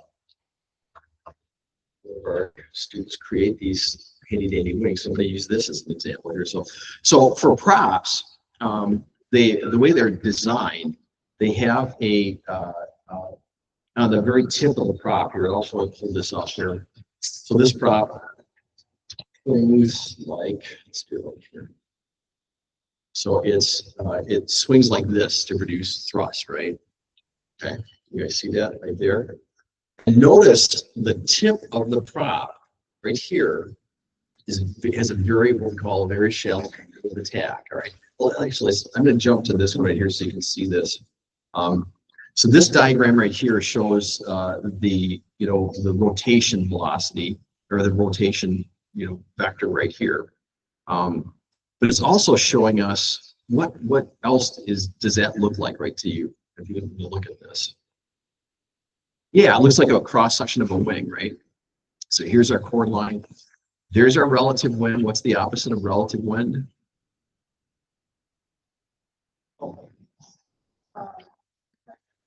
Flight path. Yep. So flight path. There's our angle of attack right there. So now we see it. There's our angle of attack right there. Again, chord line from the leading edge to the trailing edge, and then we've got our flight path of it. So now we can see our angle of attack. So now when we look at the prop as it swings, here we can see that the inboard portion of the wing is taking out a larger bite, a larger angle of attack than the tip of the wing. That's the tip of the wing, or tip of the propeller. This is the inboard portion of the propeller itself. So the angle here, it's kind of hard for you guys to see, but I'll kind of show it. You can see it there. This part is taking a very small slice of air. I rotate it like this. This is taking a very small slice, whereas the inboard portion is taking a much larger chunk of air. It has a higher angle of attack. Why do you suppose that is?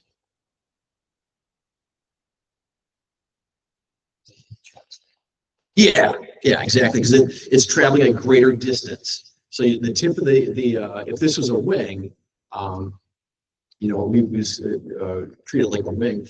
This has got a further distance to travel. So as we rotate here, right down here, this tip right here is traveling a much further distance than this inboard portion. You can see my fingers as I move it here is traveling just a very small distance there.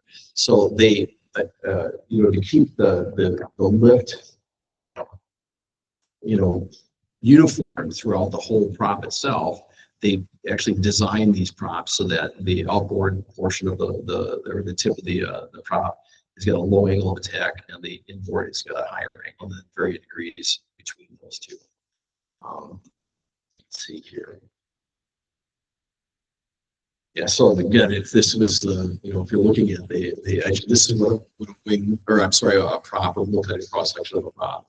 This would be, if it would be like this, and here's the plane right here. This would be swinging around the aircraft like that, or in this case, like this. So you have this big prop moving around, but it's got that same design. Look at that. Did you see that curve, that camber on the top there? Again, the leading edge right here, draw a line to the trailing edge. Now we've got the chord line. In this case, if it's a prop, it's probably flying through here like this, and it's generating thrust. And again, that's using Newton and Bernoulli. So you've got both of them at work there. The only difference is that this is rotating. This whole assembly here is rotating. Okay, a couple of concepts about props we've talked about. I think they talk much about this in on the test, but it's good for you to know. So if you were to take an aircraft, let's say it was flying into a huge mass of foam that was fairly stable, it would actually, essentially, you could actually corkscrew into it, just like you go over a wine bottle. You take that corkscrew and go into it. Just imagine an aircraft going into a soft chunk of foam. As the prop rotates, it's cutting into that foam, right? That's what we call effective pitch here. Or I'm sorry, the geometric. No, I'm sorry, the effective pitch. That's the how far it's going to dig into the foam itself. The slip occurred because the aircraft, I mean, their inefficiencies in the props and design considerations or whatever. There's a certain amount of slip. That's what they're talking about right here. So the prop is going to slip a certain amount, and then you have your effective pitch, which is this right here. So essentially, this is how far it's going to go into it. So when it's traveling through air, obviously we can't see this, but it's actually carving kind of a corkscrew through the air is what's happening. Is that prop rotates there, and so there is going to be a certain amount of slip because you can't compress air as much as you can, like maybe if you're going into a solid chunk of foam or something like that. But right. Yeah, here's the diagram there, the different sizes there. So this part of the prop right here is going to travel through, maybe only 20 inches of, radial degrees here, like 20 inches from here to here.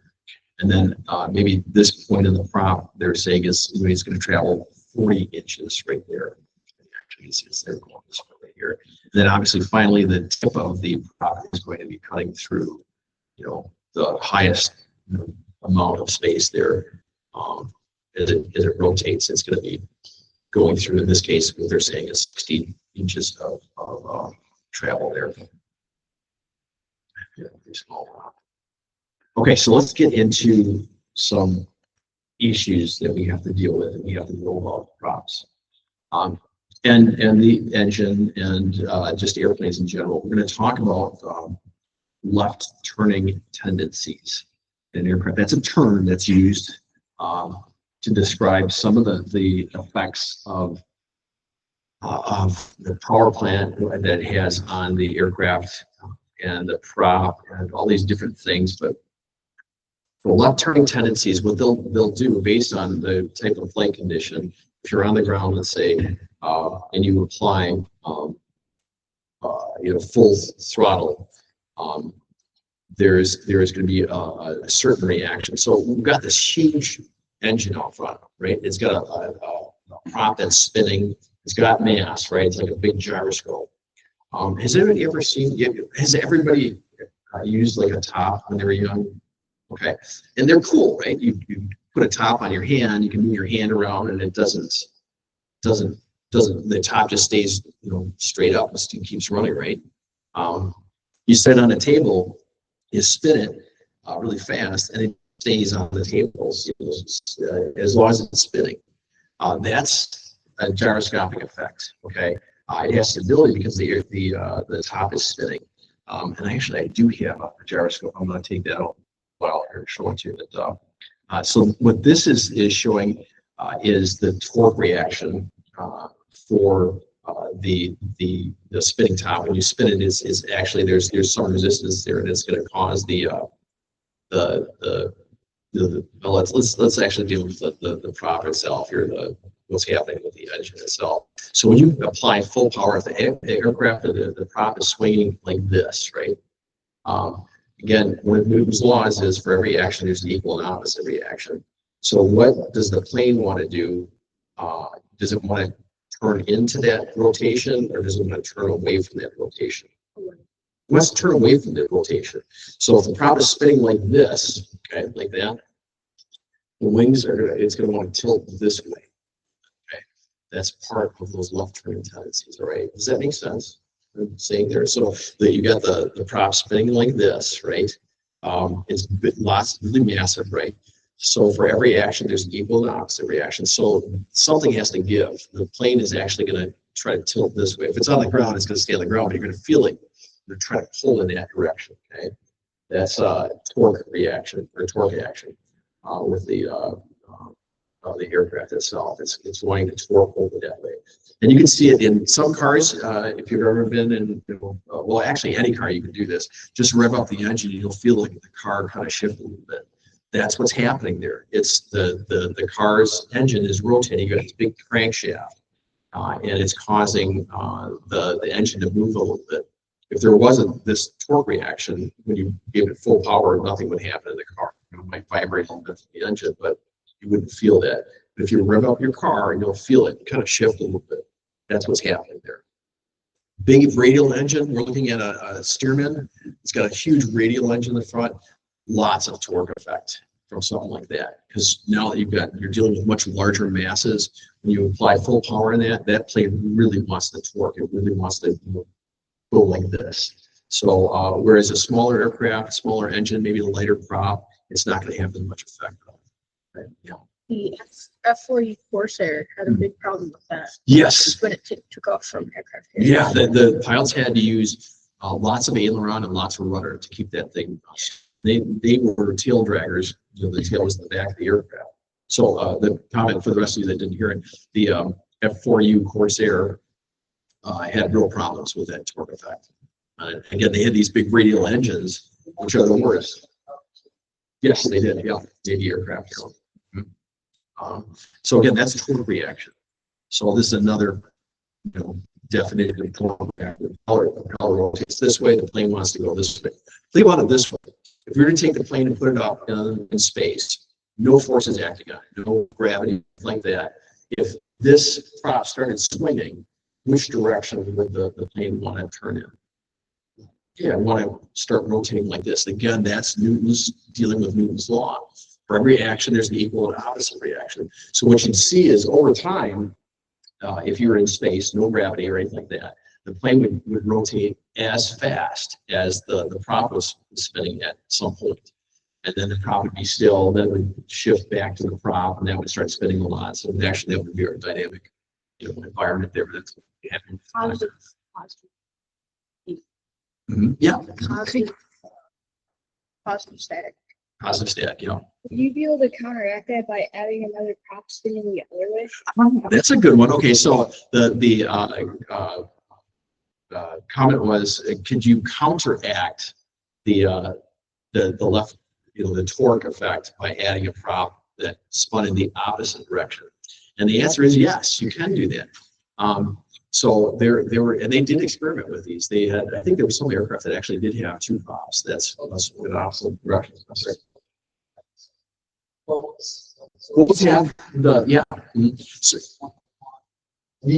Yes, yeah. So they actually will do it. What they found, though, I think, is because you've got one prop swinging this way and another prop right behind it swinging this way, it created a lot of turbulence.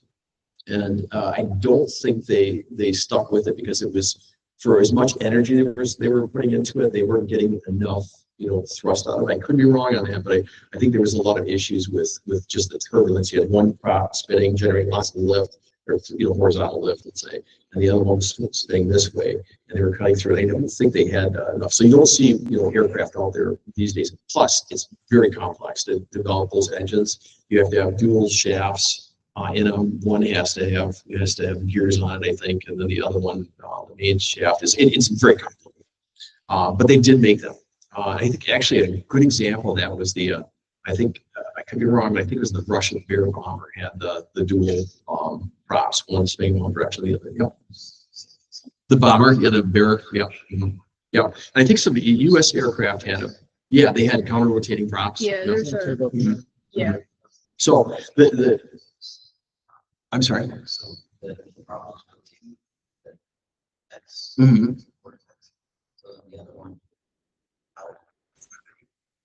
And they would produce, yeah. Yeah, so it is an interesting concept. But yeah, you're basically counteracting that. There's still some torque effect though, because the engine is rotating in what you've got the mass of the engine itself, like the crankshaft, that's always rotating at the same engine, at the same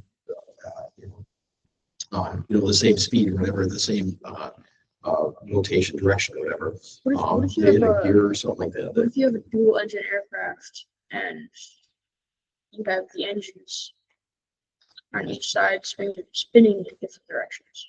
We get into that later on. So that there are a lot of aircraft, actually production aircraft. My aircraft, as a matter of fact, has it can have rotating. Mine doesn't. It's just the rotate like this. And so, but there are a lot of them that rotate, like this. They'll produce a lot of thrust, and some of them rotate always. But that's getting into more advanced stuff I want to talk about right now. So again, torque reaction. All right. So here's another left turning tendency. you've got what's called spiraling slipstream, and they call it corkscrew slipstream. It's called another term for it is spiraling slipstream. So you've got this prop out in front of the aircraft, right?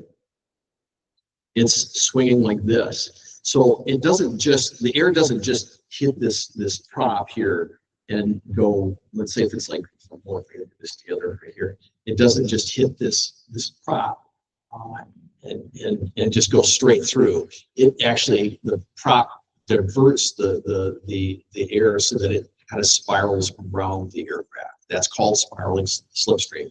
And that's what this diagram right here is demonstrating. You've got the slipstream tucking around the aircraft. It's actually wrapping around it because you've got this spinning prop. It's altering the shape of the airflow. Like here, if you look here, the air is flowing nice and smooth over the top of this right here. But when it hits that prop is kind of altering it, so it gets it to do this slipstream right here. And because of that, you've got it rotating around. Look what happens here. It rolls under the aircraft and then hits the vertical stabilizer right here. And what is that going to do to our aircraft? Is it going to, you know, turn like this? Going to yaw? What's going to happen? It's going to yaw. What direction? Yeah, it's going to yaw to the left like that. Again, if we were to actually see the particle of air coming through here, it would hit this. It would go around, wrap around the top right here. Did I do that right?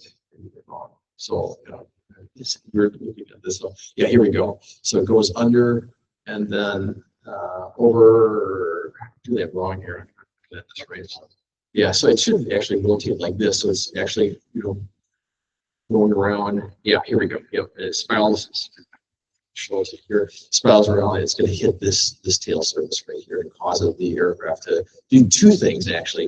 If it's a tall enough tail surface, it's going to cause the airplane to maybe bank a little bit in this direction. But the most force is going to be on that yaw force. It's going to cause the aircraft to yaw to the left. This is very pronounced when you add power on takeoff. Now, if you've ever flown a simulator, or flown a real aircraft, what you're going to notice when you take off in an aircraft, it's that spiraling slipstream. As soon as you apply power, that spiraling slipstream is hitting that tail, the vertical stabilizer, and it's going to cause the aircraft to want to turn to the left. So you have to counteract that by applying right rudder. That's going to cause the aircraft to straighten. So yes.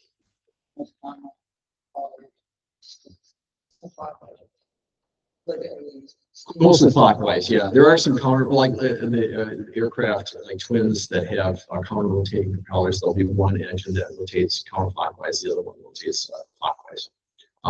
They're more expensive because the parts on them are totally different. It's like the same engine, but it's a mirror of it. And because of that, you're paying a lot more for maintenance. But there's some advantages to it. Again, we won't get into it now, but there's some major advantages to having counter rotating propellers. Particularly in a twin, not so much in a single engine aircraft. It would just be an additional cost there. All right, so that's spiraling slipstream. It goes around like this, goes to the backside, comes up here and hits that vertical stabilizer and causing the aircraft to yaw. Because we're exerting a force here on this side, is causing the aircraft to yaw in that direction. Okay. Here's another example of that. Let's clear this out here. So again, airflow is like this, spiraling slipstream. You can see here, the designer of the aircraft realizes this, and they offset their vertical stabilizer. See how it kind of banks into that. See, it's not perfectly straight. This is an example. If you look at that Cessna, too really closely, you have to look at it. When we can measure it out, we can actually see that the vertical stabilizer is actually tilted just a little bit, not much, but it's enough to compensate for those left-turning tendencies. Okay.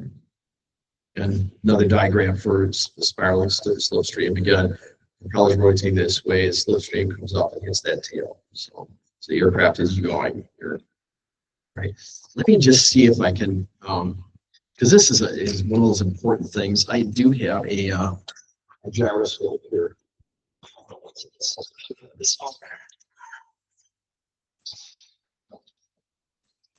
Does everybody know what a gyroscope is?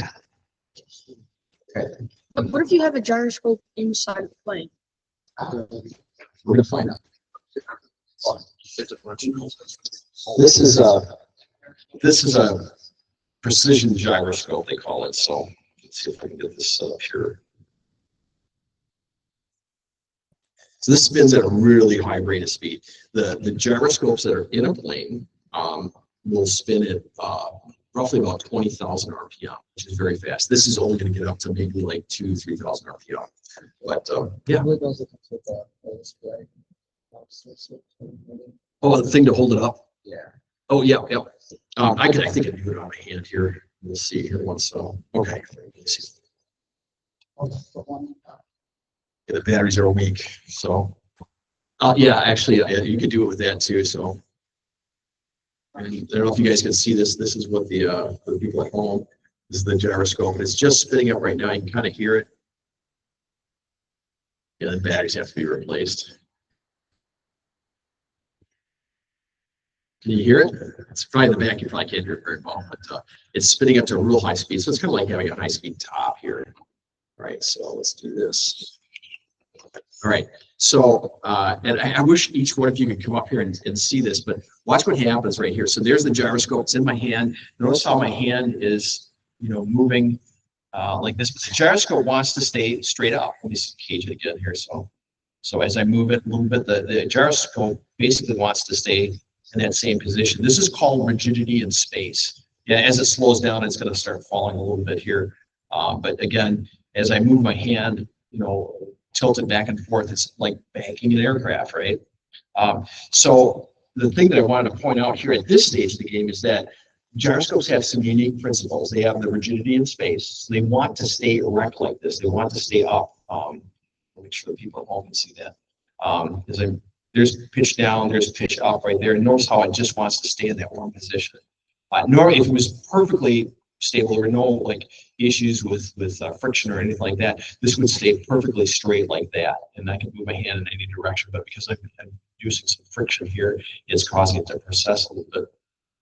The thing that's cool about gyros is when you apply a force to them. See, if I put it right here, you'd think if I apply a force right here, it's going to turn the gyroscope around. But let's see, watch what happens here. If I can do this.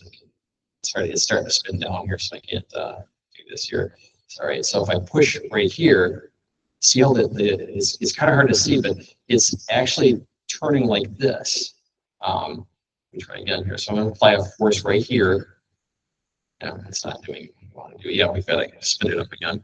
Well, let's just go right to the diagram right here. So you've got an applied force right here. So, and what happens, like here in the diagram that we're seeing right there, let's see if I can turn this. Yeah, it's really weird because when you turn this around, it wants to do a different thing. You're feeling a force in your hands. If you guys want to come up after class, I'll let you hold on to this while it's spinning. You'll actually see the forces, why it's what's happening to it. We use this a lot in aviation. So if I apply a force on the bottom of the screen there, we've got that first diagram there. If I this right here, it's instead of tilting down, it's applying a force to the side here. So it wants to turn. Let's see if I can get this right here. I'm going to push this up, and I'm trying to push that little ball up there. And what's happening is, I can't really see it. It's actually turning this way. The whole gyroscope is turning this way, and that's the what we're seeing right here. So you apply a force there, upward force. The effective force is basically right here. We're applying it's like we're applying a force right there on the wheel. But because the gyroscope is spinning like this, it actually, the resultant force is 90 degrees in advance of that. Oops. And that's something that we deal with a lot in aviation. Okay, what spins in an aircraft? The prop. Yeah, the engine. Yeah, prop, engine.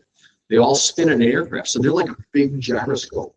The more massive that gyroscope is, and the faster it spins, the more of these gyroscopic, tendencies you're going to have with the engine. So if the aircraft is taking off, you're applying a force to it, especially at takeoff when you rotate. This right here for now. When you're taking off, you got this huge gyroscope. That's the, consider the propeller and the engines rotating like this, right? And because when you pitch like that, the gyroscopic tendency of most engines that turn counterclockwise is going to be to the left. That's another left turning tendency, gyroscopic precession in aircraft, right? And that's, again, as we rotate, we're not applying, if we have, let's say the aircraft is just, on the ground, and the gyroscope or the engine is just spinning, we're not really applying any forces to it at all. It's when you actually pitch up that you're applying a force to it, and that's when it's going to want to cause the aircraft to turn the left there. That's called gyroscopic precession. Again, that's that, you apply a force here on the wheel that's turning like this, and the resultant force is going to be like it was 90 degrees ahead of it. It's just a really weird thing. Again, if you want to go up here after class, I'll spin it up where you can hold it in your hand there. Okay. Yeah, and this is just another type of diagram for that. So, raising the tail produces a gyroscopic precession. This is something that tail pilots have to deal with as well. And here, another way of describing that, asymmetrical loading repel. Oh, this is different. I'm sorry, this is different. So asymmetrical loading, or P factor is what we call it. It's another type of left turning tendency. Okay, so we've got torque, we've got gyroscopic precession, and now we're talking about P factor, or asymmetrical loading. So you get cold in here for a little while, guys. I'll just wait until they're opening up the door for the people at home. Once they're done, then we'll continue.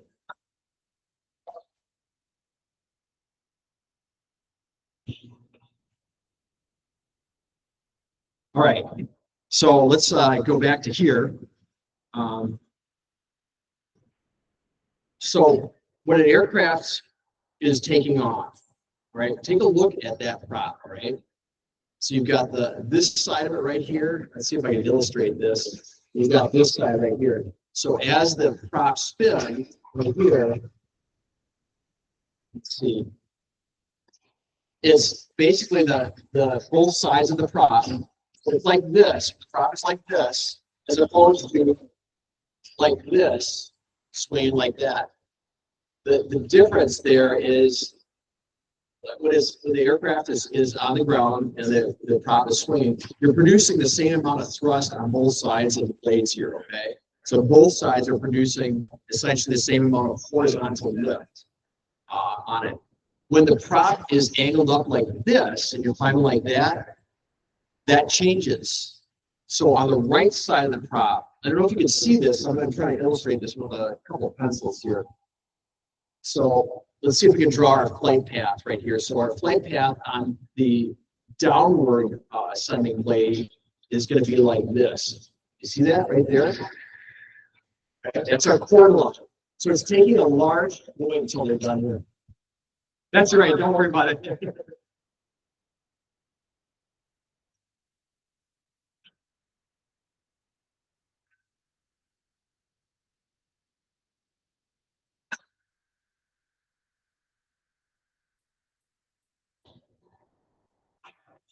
Thanks, Ashley. So again, if you go into a climb where the aircraft pitches up like it does when it takes off, right? It's going to pitch you're going to rotate the aircraft, and it's going to go into a climb like this. Let's say. But look at so here's our flight flight path for the prop itself is going to be like this right here. Look at how much of our angle of attack is on the descending blade. So this is the descending blade. Now, if I put this pen on this other side, it's hard to see, but look at the difference there. There's a much smaller angle of attack on that side compared to this side. See the angle of attack there? It's kind of hard to see. There, can you see that angle of attack there? Now I'm going to put it on this side, and then I'm going to turn around so you guys can see it. So look at the angle of attack there is much smaller. Does everybody see that? Okay. That is P factor. So what that means is this side of the, let's see if we can get to something that,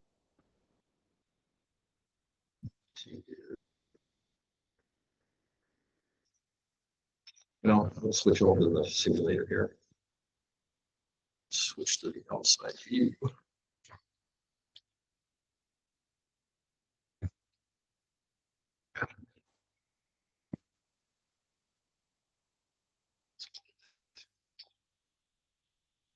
All right, so this aircraft is that you see our flight path is probably something like this right here, I'm guessing, or something close to that.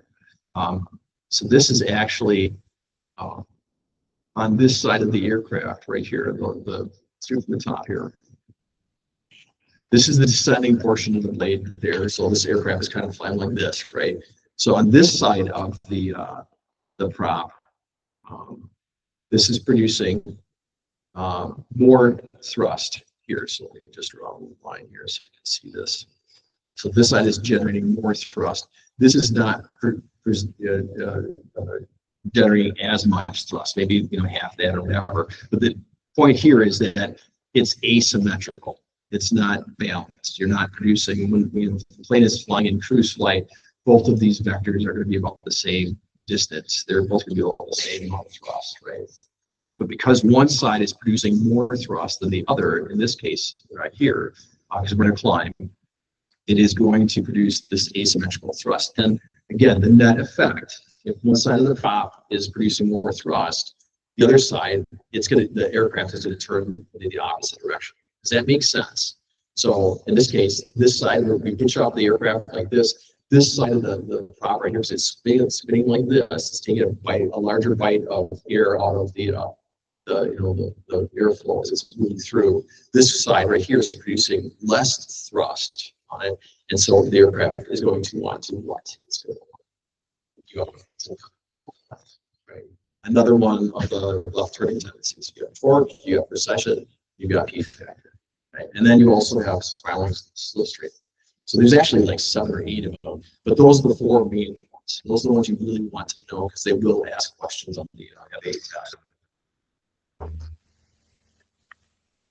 Does that all make sense? The angle of attack on there? Okay. All right. Let's go to. Okay, so they've got various diagrams that show these things. Some of these are a little bit easier to understand than others. Yeah, I'm not going to get into too much of that. I think as long as you understand that the angle of attack is different on each side of the aircraft, when you pitch the aircraft into the flying or whatever, then you've got it down. So that'll work. Okay. Here. So load factor, again, we talked a little bit about this. To keep the aircraft in the air, we go into a bank right here, go to a 60-degree bank. We obviously have to create lots of lift to keep it in the air. The vertical component of the lift has to be increased if we want to keep the airplane flying. So we pull back on that control yoke. That's going to put pressure on the seat of our pants. We're going to feel kind of crushed into the aircraft itself. And that's what you're feeling is G-force or load factor. They're the same thing. Load factor and G's are the same thing. And centrifugal forces. So that's again what actually pushes us, feels us, or makes us feel like we're getting heavier in the seat. So resultant force here, we've got centrifugal force and gravity. Gravity we always feel, we're feeling it right now, 1 G of gravity. But in a turn, in an aircraft, when you're up in the air, you're going to feel more of that force. You'll feel the gravity plus the centrifugal force. In this case, the plane, they've got the plane turn like this, and centrifugal force is pulling out this way. It's it's the same if I took a ball and put it on a string, I swung that around. That ball that weighed 1 pound, let's say, and I'm swinging it like this, is going to weigh a lot more now as I swing it, in the air. If I take it and swing it long arm, whatever, the ball itself will feel as though it's, weighs more. So that's all we're seeing here is it's centrifugal force. It's the same thing.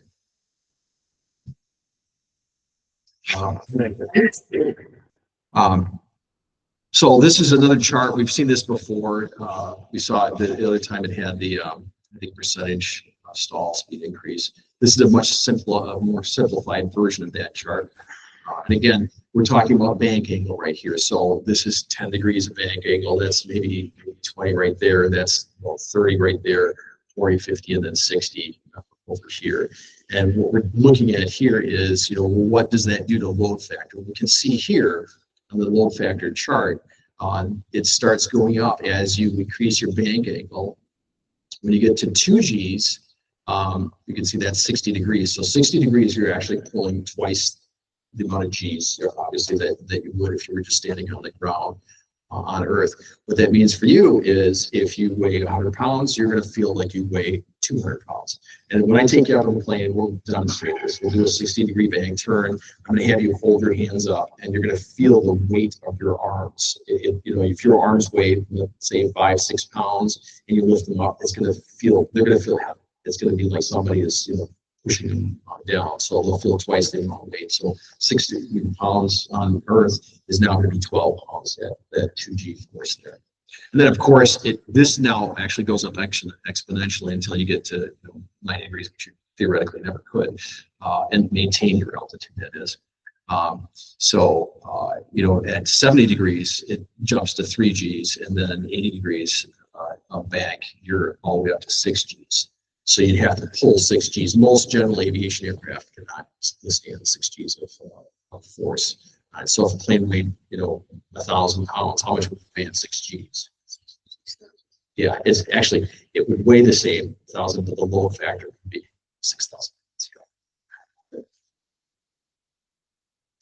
All right, G load and then accelerated stall speed. We kind of went through this. We used that other chart there. So your stall speed is obviously going to go up the more load you have on and carry on the aircraft. So and we've actually talked about this a little further too. But as our G load goes up, we can see that our accelerated stall speed also increases here. So and that's what this diagram is kind of showing here. There. Okay. See here. And this is basically the same thing here. Angle of tag and bag.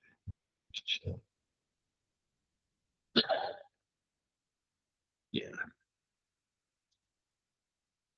Yeah, you can see here this aircraft right here is in a smaller bank or a lighter bank than this one right here is a little more steeper bank. So to maintain our altitude, we have to be pulling back on that control form.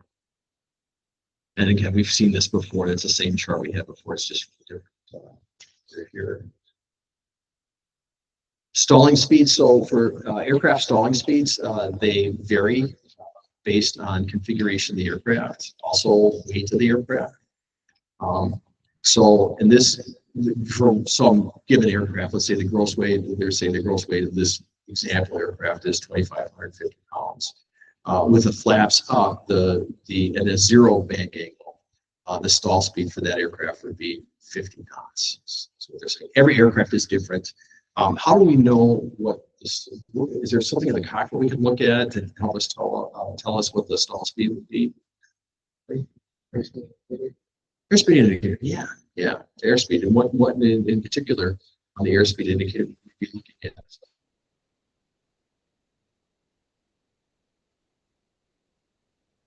Yeah.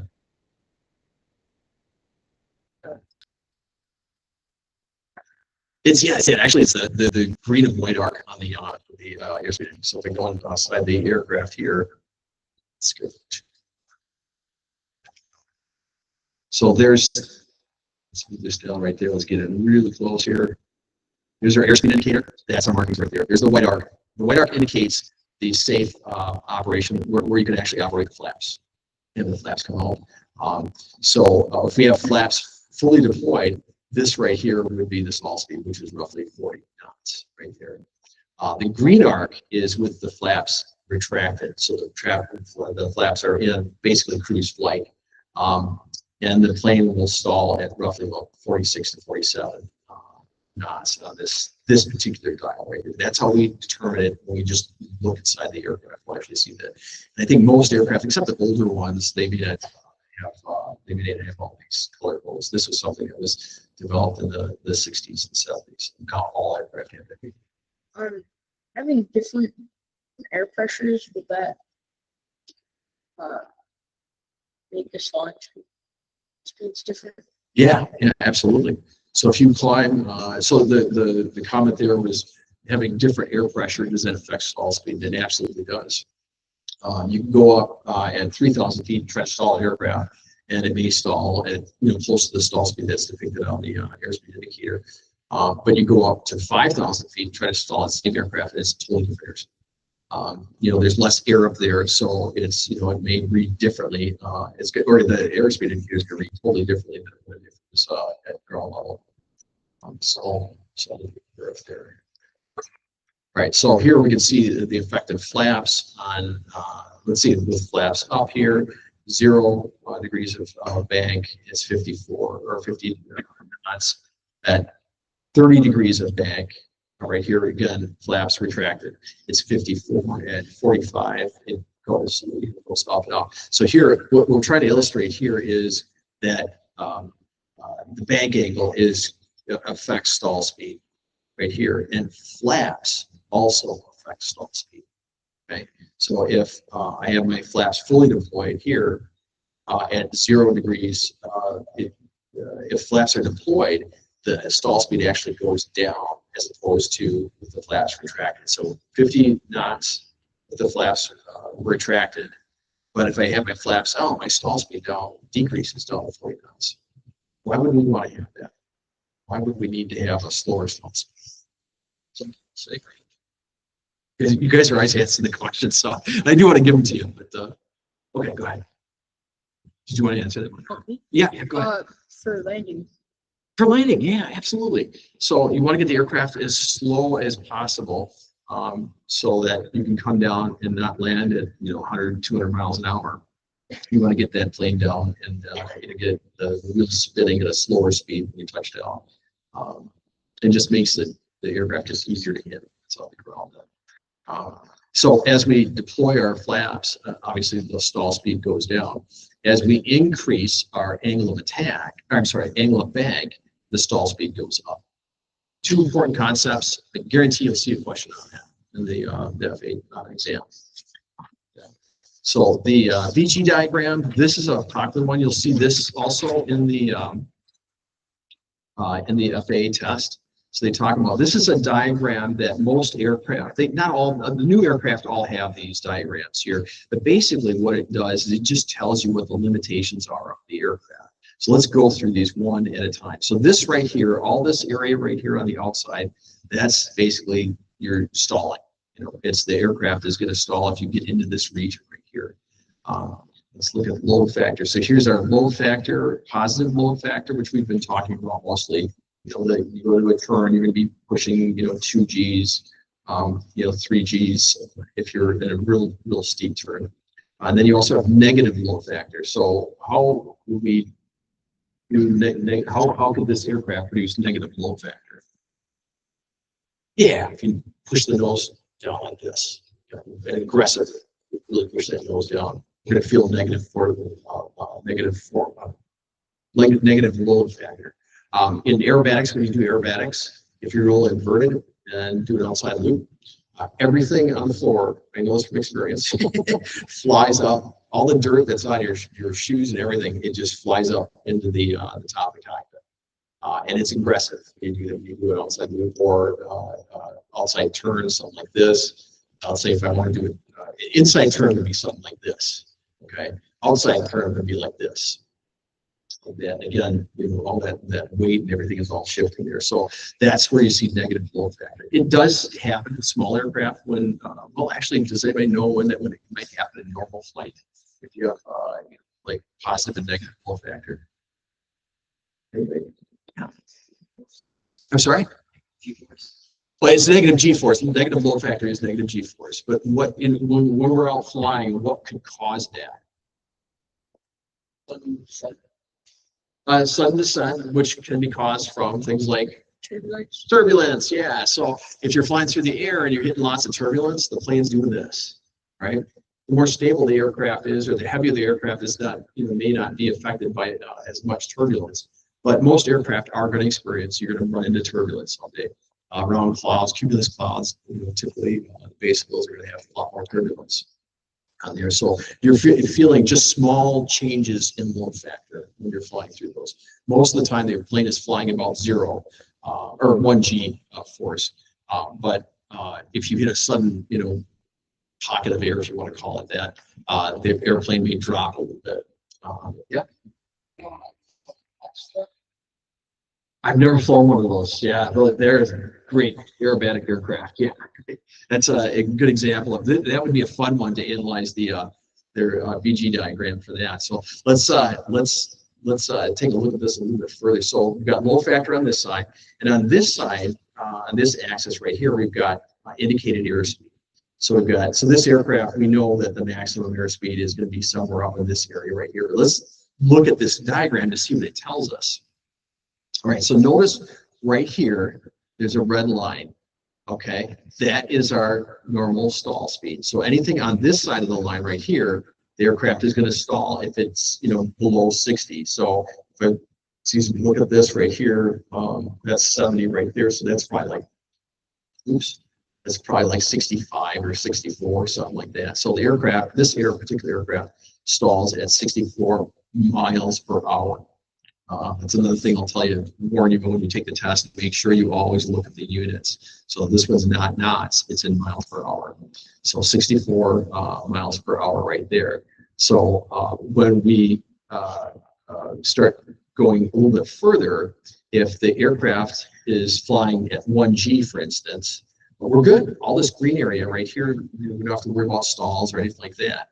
But if we apply a sudden back pressure to the control unit, can go up like this really fast, and let's say it pulls 2 G's or a load factor of 2, what's going to happen at this point? Based on this diagram right here. Yeah, it's actually you won't see structural damage at this point. Okay, that's because if you look at this really carefully, I'm glad you brought that up.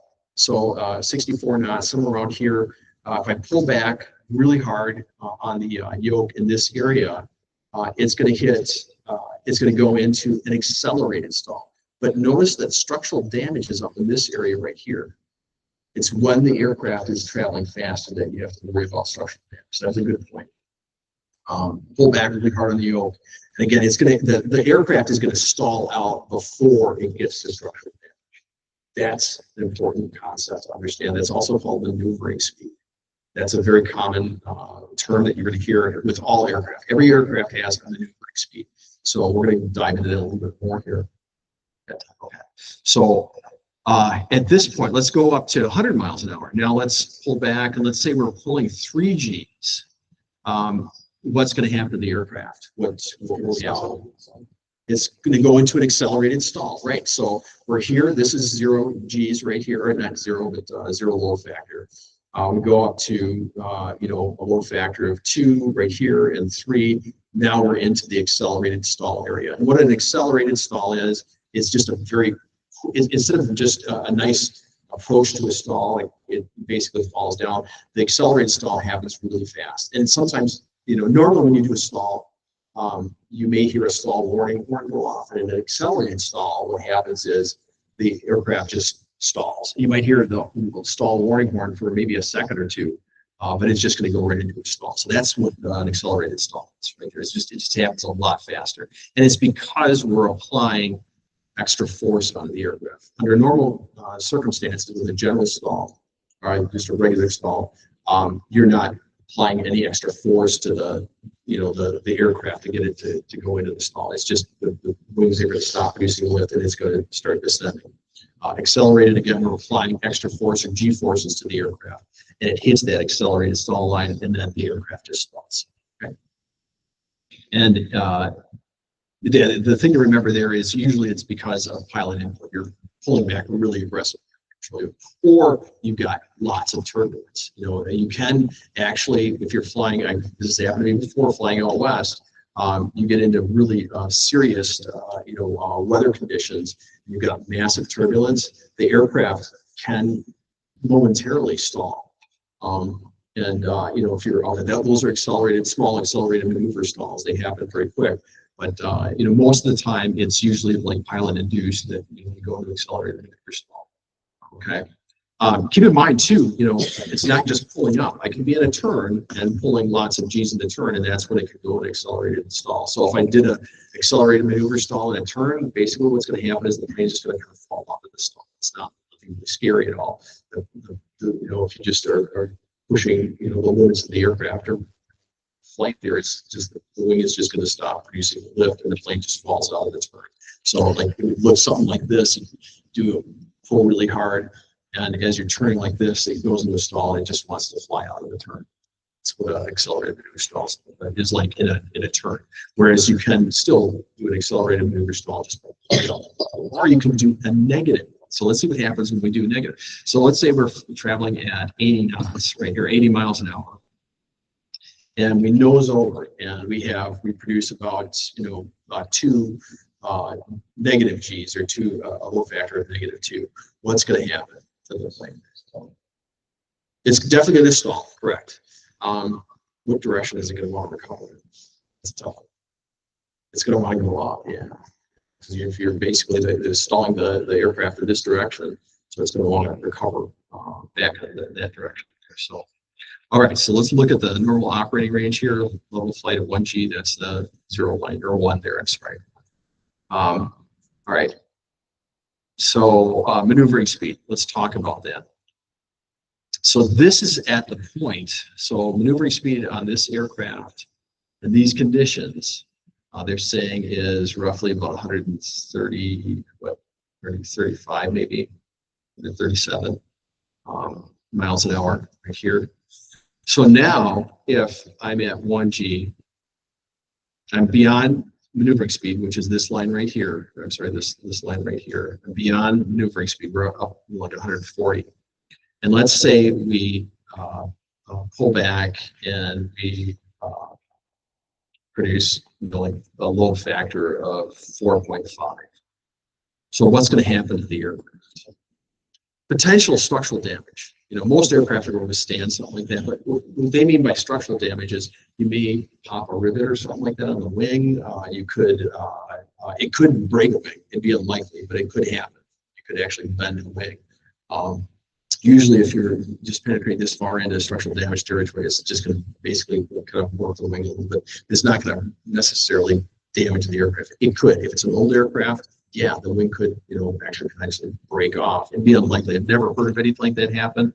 I know years ago there was a guy that took a plane out and intentionally tried to break it, and he pointed it down the ground. He pulled back. It was a Cessna 172, and I don't think he was successful in damaging the aircraft. I mean, it did warp the wings and stuff like that, but it didn't break it. Some aircraft, though, you do something like that with, and the wings will just collapse. If you go too far into the structural damage territory there, but if it's just a minor incursion into it, it's probably not going to do much of anything. You may not notice it at all. There may be some damage internally, but it's again not going to be necessarily.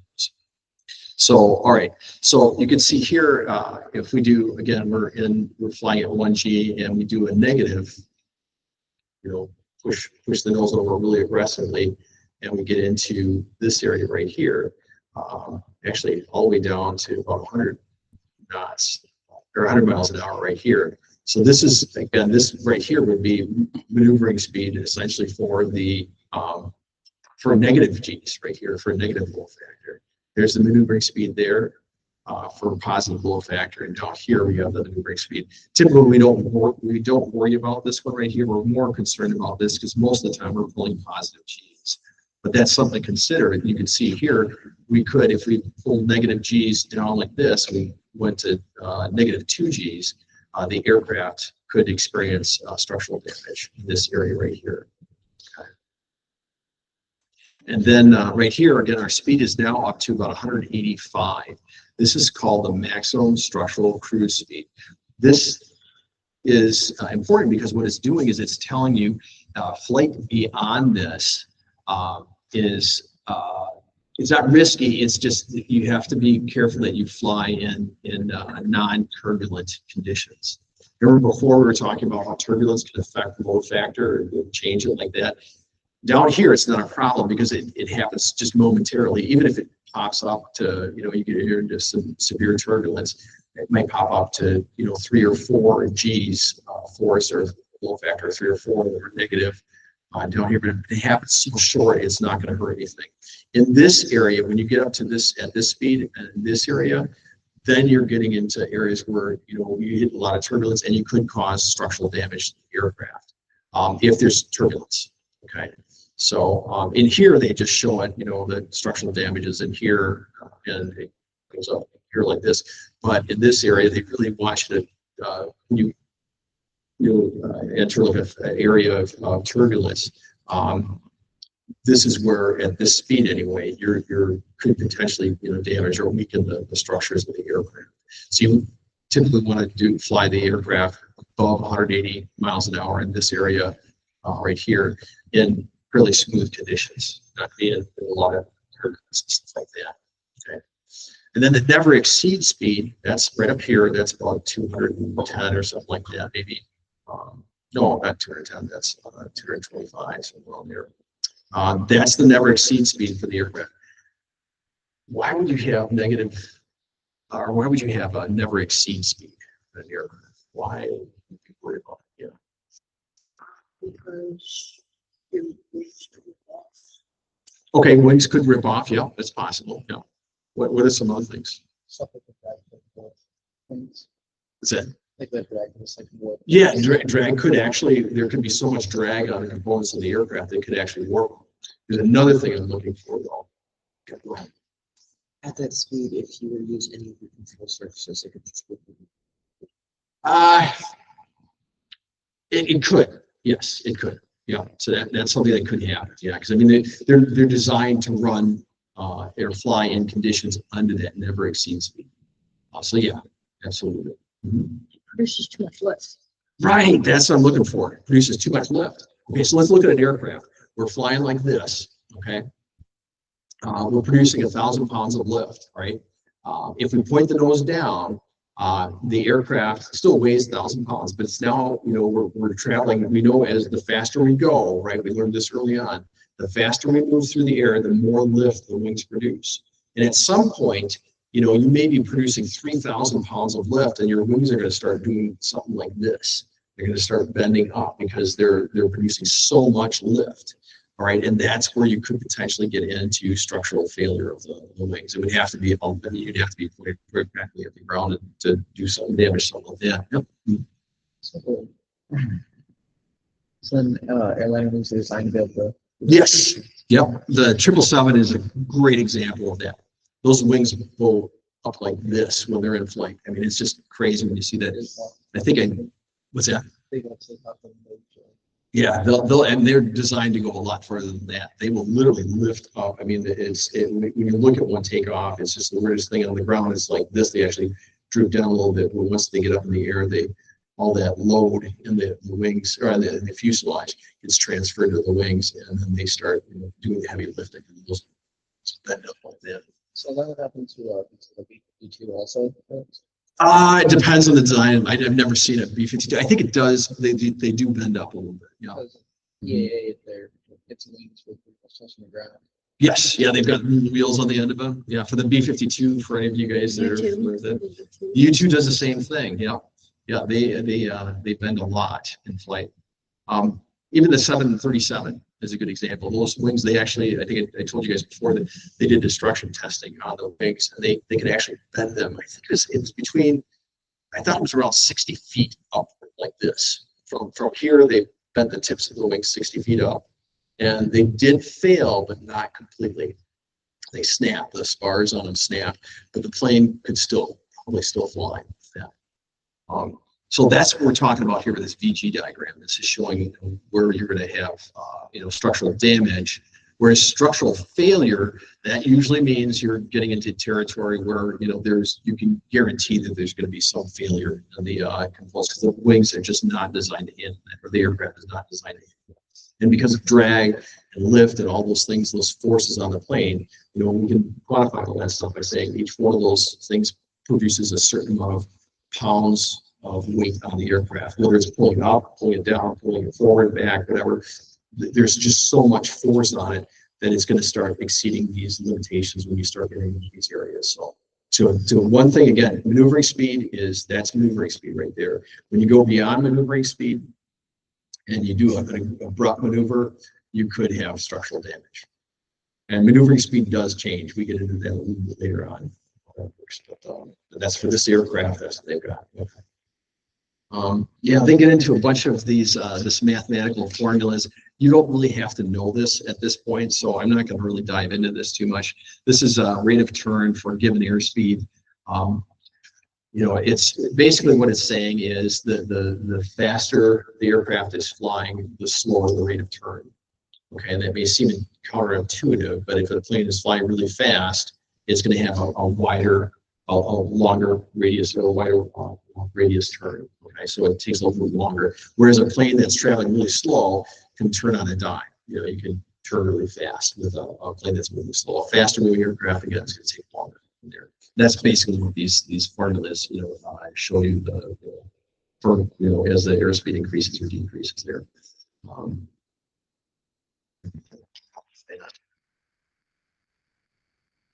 Yeah, they get into some serious math on some of this stuff. I'm not sure. Maybe you guys do have this, have it in your book. If you want to go through these formulas, you know, absolutely go through it, and you're welcome to.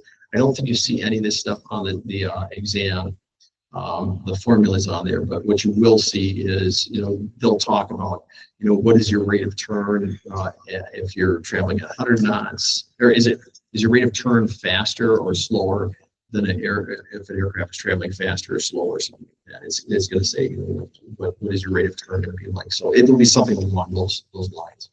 And again, as a pilot, I'm not going to use those formulas to determine it unless I'm in a situation like this right here. Okay, so here's a good example of why we need to understand things like that. We don't have to worry about the formulas, but this is this actually happened not too long ago to a small plane in just a couple of years back, maybe a little more. One of the guys had taken off from a high altitude airport, and they were in a canyon. They were traveling pretty fast. They had to because they were at a high altitude airport, so you could move through the air a little bit faster.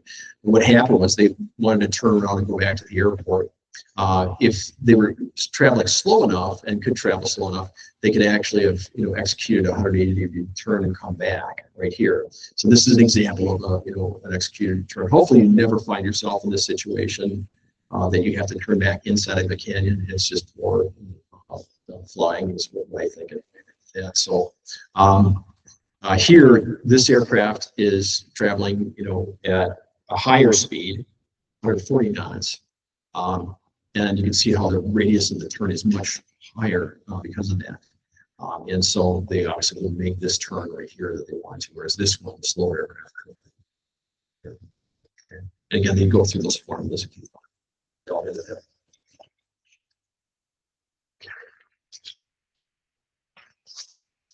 Okay, so gross weight of the aircraft. These are just some new terms. Effective load distribution on balance. We kind of gone through, I think we've gone through all of this stuff right here. But one of the things that we haven't talked about is the forward and aft CG limits. And again, we'll deal with that a little bit more in weight balance. So gross weight is that term gross weight is the total weight of the aircraft, not the load factor. It's the total weight of the aircraft. And then here we've got the load that's imposed by the tail. Now, this is an interesting one. So when you're flying along, you've got the weight of the aircraft. The load factor you would think would be, you know, 1, right? It would be, you know, you'd have a certain amount of, you know, if the aircraft weighs 1,000 pounds, the load factor would be 1,000 pounds. It's not true because we have some downward force acting on the elevator, right? That's so we can control the you know, the pitch angle of the aircraft. So there's a little bit of downforce. There may be 200 pounds of downforce on this to keep the plane in the air. Okay. And that 200 pounds actually adds to our load imposed and gross weight of the aircraft, when it, or I should say the load factor of the aircraft. So you've got 200 pounds here plus the weight of the aircraft. We need to produce how much lift in this in the air. I'm sorry, 1,200 pounds, right? Does that make sense? So weight aircraft weighs 1,000 pounds. We have 200 pounds of down force right here, or 100 pounds of down force, whatever we want to use. So the total lift that we want to produce is, you know, that 11 to 1,200 pounds of lift. Okay. Does that kind of make sense? Got it? Okay. All right. Yeah. And then this is the effects of moving the CG forward or aft. When you move the CG forward in an aircraft, we're going to need more downward force to keep that plane level. All right. Let's think about this. It makes sense when you think about it. So if I move my CG forward, if we want to keep the nose down, let's say like push this nose down, what do we have to do to the control wheel? Push it forward, yeah, we have to push it forward a lot to get that nose down. Whereas if the CG is aft right here, it's more in the center right there, in this diagram right here, we can use less force on it. So that means there's lighter force. So this one may be 200 pounds of force, downward force, whereas this one right here may only be 100 pounds of downward force by moving that CG back. That's what it does for us. So there are some effects, positive effects of moving our CG further aft of the aircraft. But again, if you go too far aft, you get to that point where you can't recover from a stall or something like that, or a spin. So again, that's why we do our weight balance, which again, we get into, and I think that's coming up in the next couple of chapters here. Okay, now the rest of this chapter is talking about Mach numbers and things like that. You're not going to see this on the test. They're not going to be talking about it, but it's there for your information if you want to read it. Let's see. Yeah, they talk about transonic flight and stuff like that. If you guys want to read this, you certainly can. I don't really particularly care to go into it in the class because it's not something that's relevant to general aviation flying on there. So. Let's see, it goes from here. Yeah, they talk a little bit about sweep back and spanwise flow. Again, none of this stuff is relevant for the private pilot there.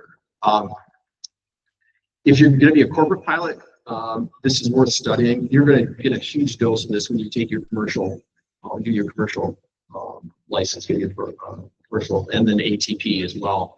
They go through a lot of this stuff. Is that you're going to be flying aircraft that are large like this. So. And travel pretty fast. So. All right.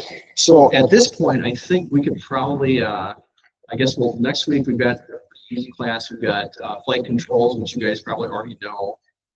We could actually probably finish that up today, but let's save it for next week. So we've got some things to start off with. Again, we talked about aircraft systems, flight instrumentations, and then flight manuals and other documents on that. So that is going to be, we'll do at least 6, 7, and 8 next week on the in the books there. Also, if you guys can get pictures loaded up onto the profile in the learning portal. If you can load up your photos, I don't know everybody's names yet, so I'm still trying to remember everybody's names. But if you could load up your photos on it, that would be really helpful for me, and then start calling you by name instead of you in that stuff. All right. So this gentleman over here he's getting ready to take off here. You can see he's actually walking around there, but you want to stay clear of his aircraft while he's testing everything out here. So he's actually testing all the lights. All right, very good. I'll see you guys next week.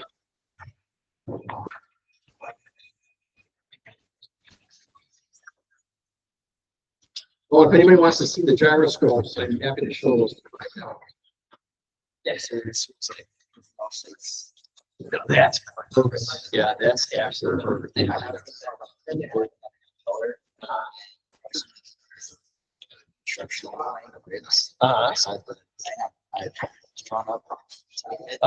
So I have one. Fantastic. That's great. Yeah, that is awesome. So I will be getting a hold of you.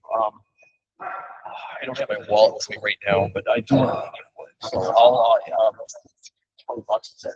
Okay, all right. If you want to, well, yeah, I gotta head off here right away, so.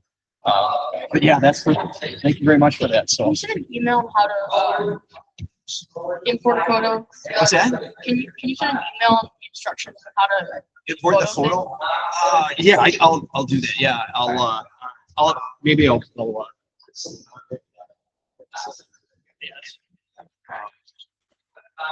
batteries for this. You guys want to try this out?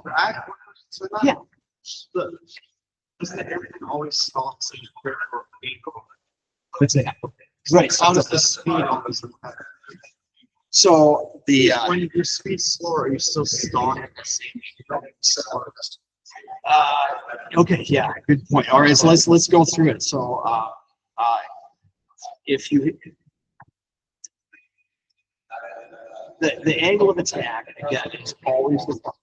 So that's, the angle of attack is always defined by what? This is like a flight path. Flight path of the aircraft, right? And the quarter. It's always decided that. You could be at a high angle of attack and be flying very fast. Going up or something like that, the aircraft can still be flying very fast. Or you could be at a very slow speed and still high angle of attack, and the aircraft is going to stop. Again, different. So if you give me the question again, was why does the speed change? Why does the stalls change? Why does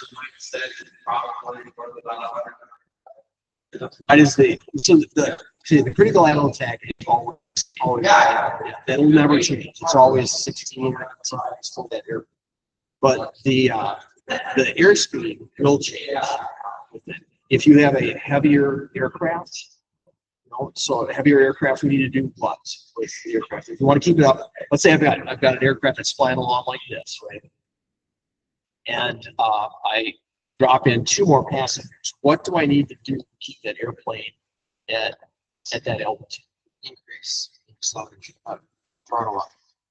Throttle down, do one thing, yep. But what else do we need to do? What's that? A pitch, which does what? Angle of attack, yeah. Okay, does that answer? Does that give you a better idea there? So you've got the angle of attack's now increased. You're gonna have to give it more throttle, whatever. It maybe you're a little bit faster. Now you're getting closer to that angle of attack or that critical angle of attack. So again, 1,000 pounds of weight on the aircraft. Aircraft is now increasing in airspeed. So the 1,000 pounds we add, let's say we start with 1,000 pounds, like this, increase our angle of attack to increase our lift at the end of the person in there.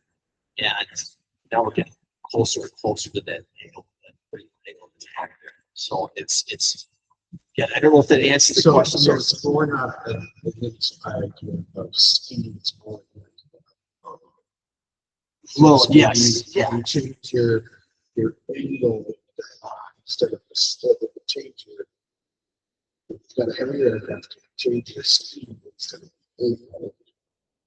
The low.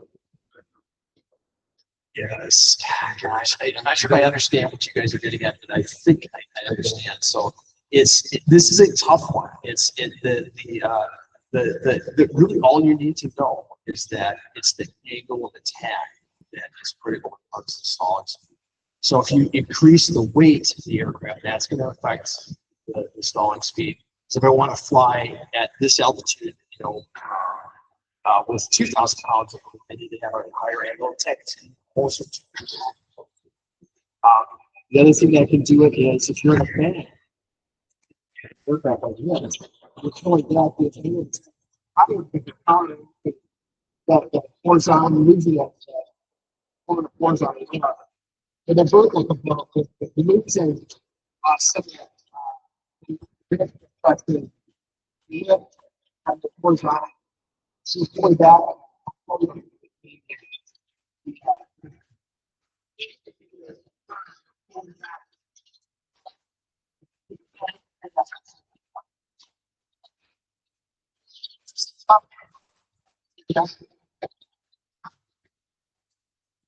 I can't hear you. Okay. You guys, wait a second here.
Yeah, I got it stuck down right here.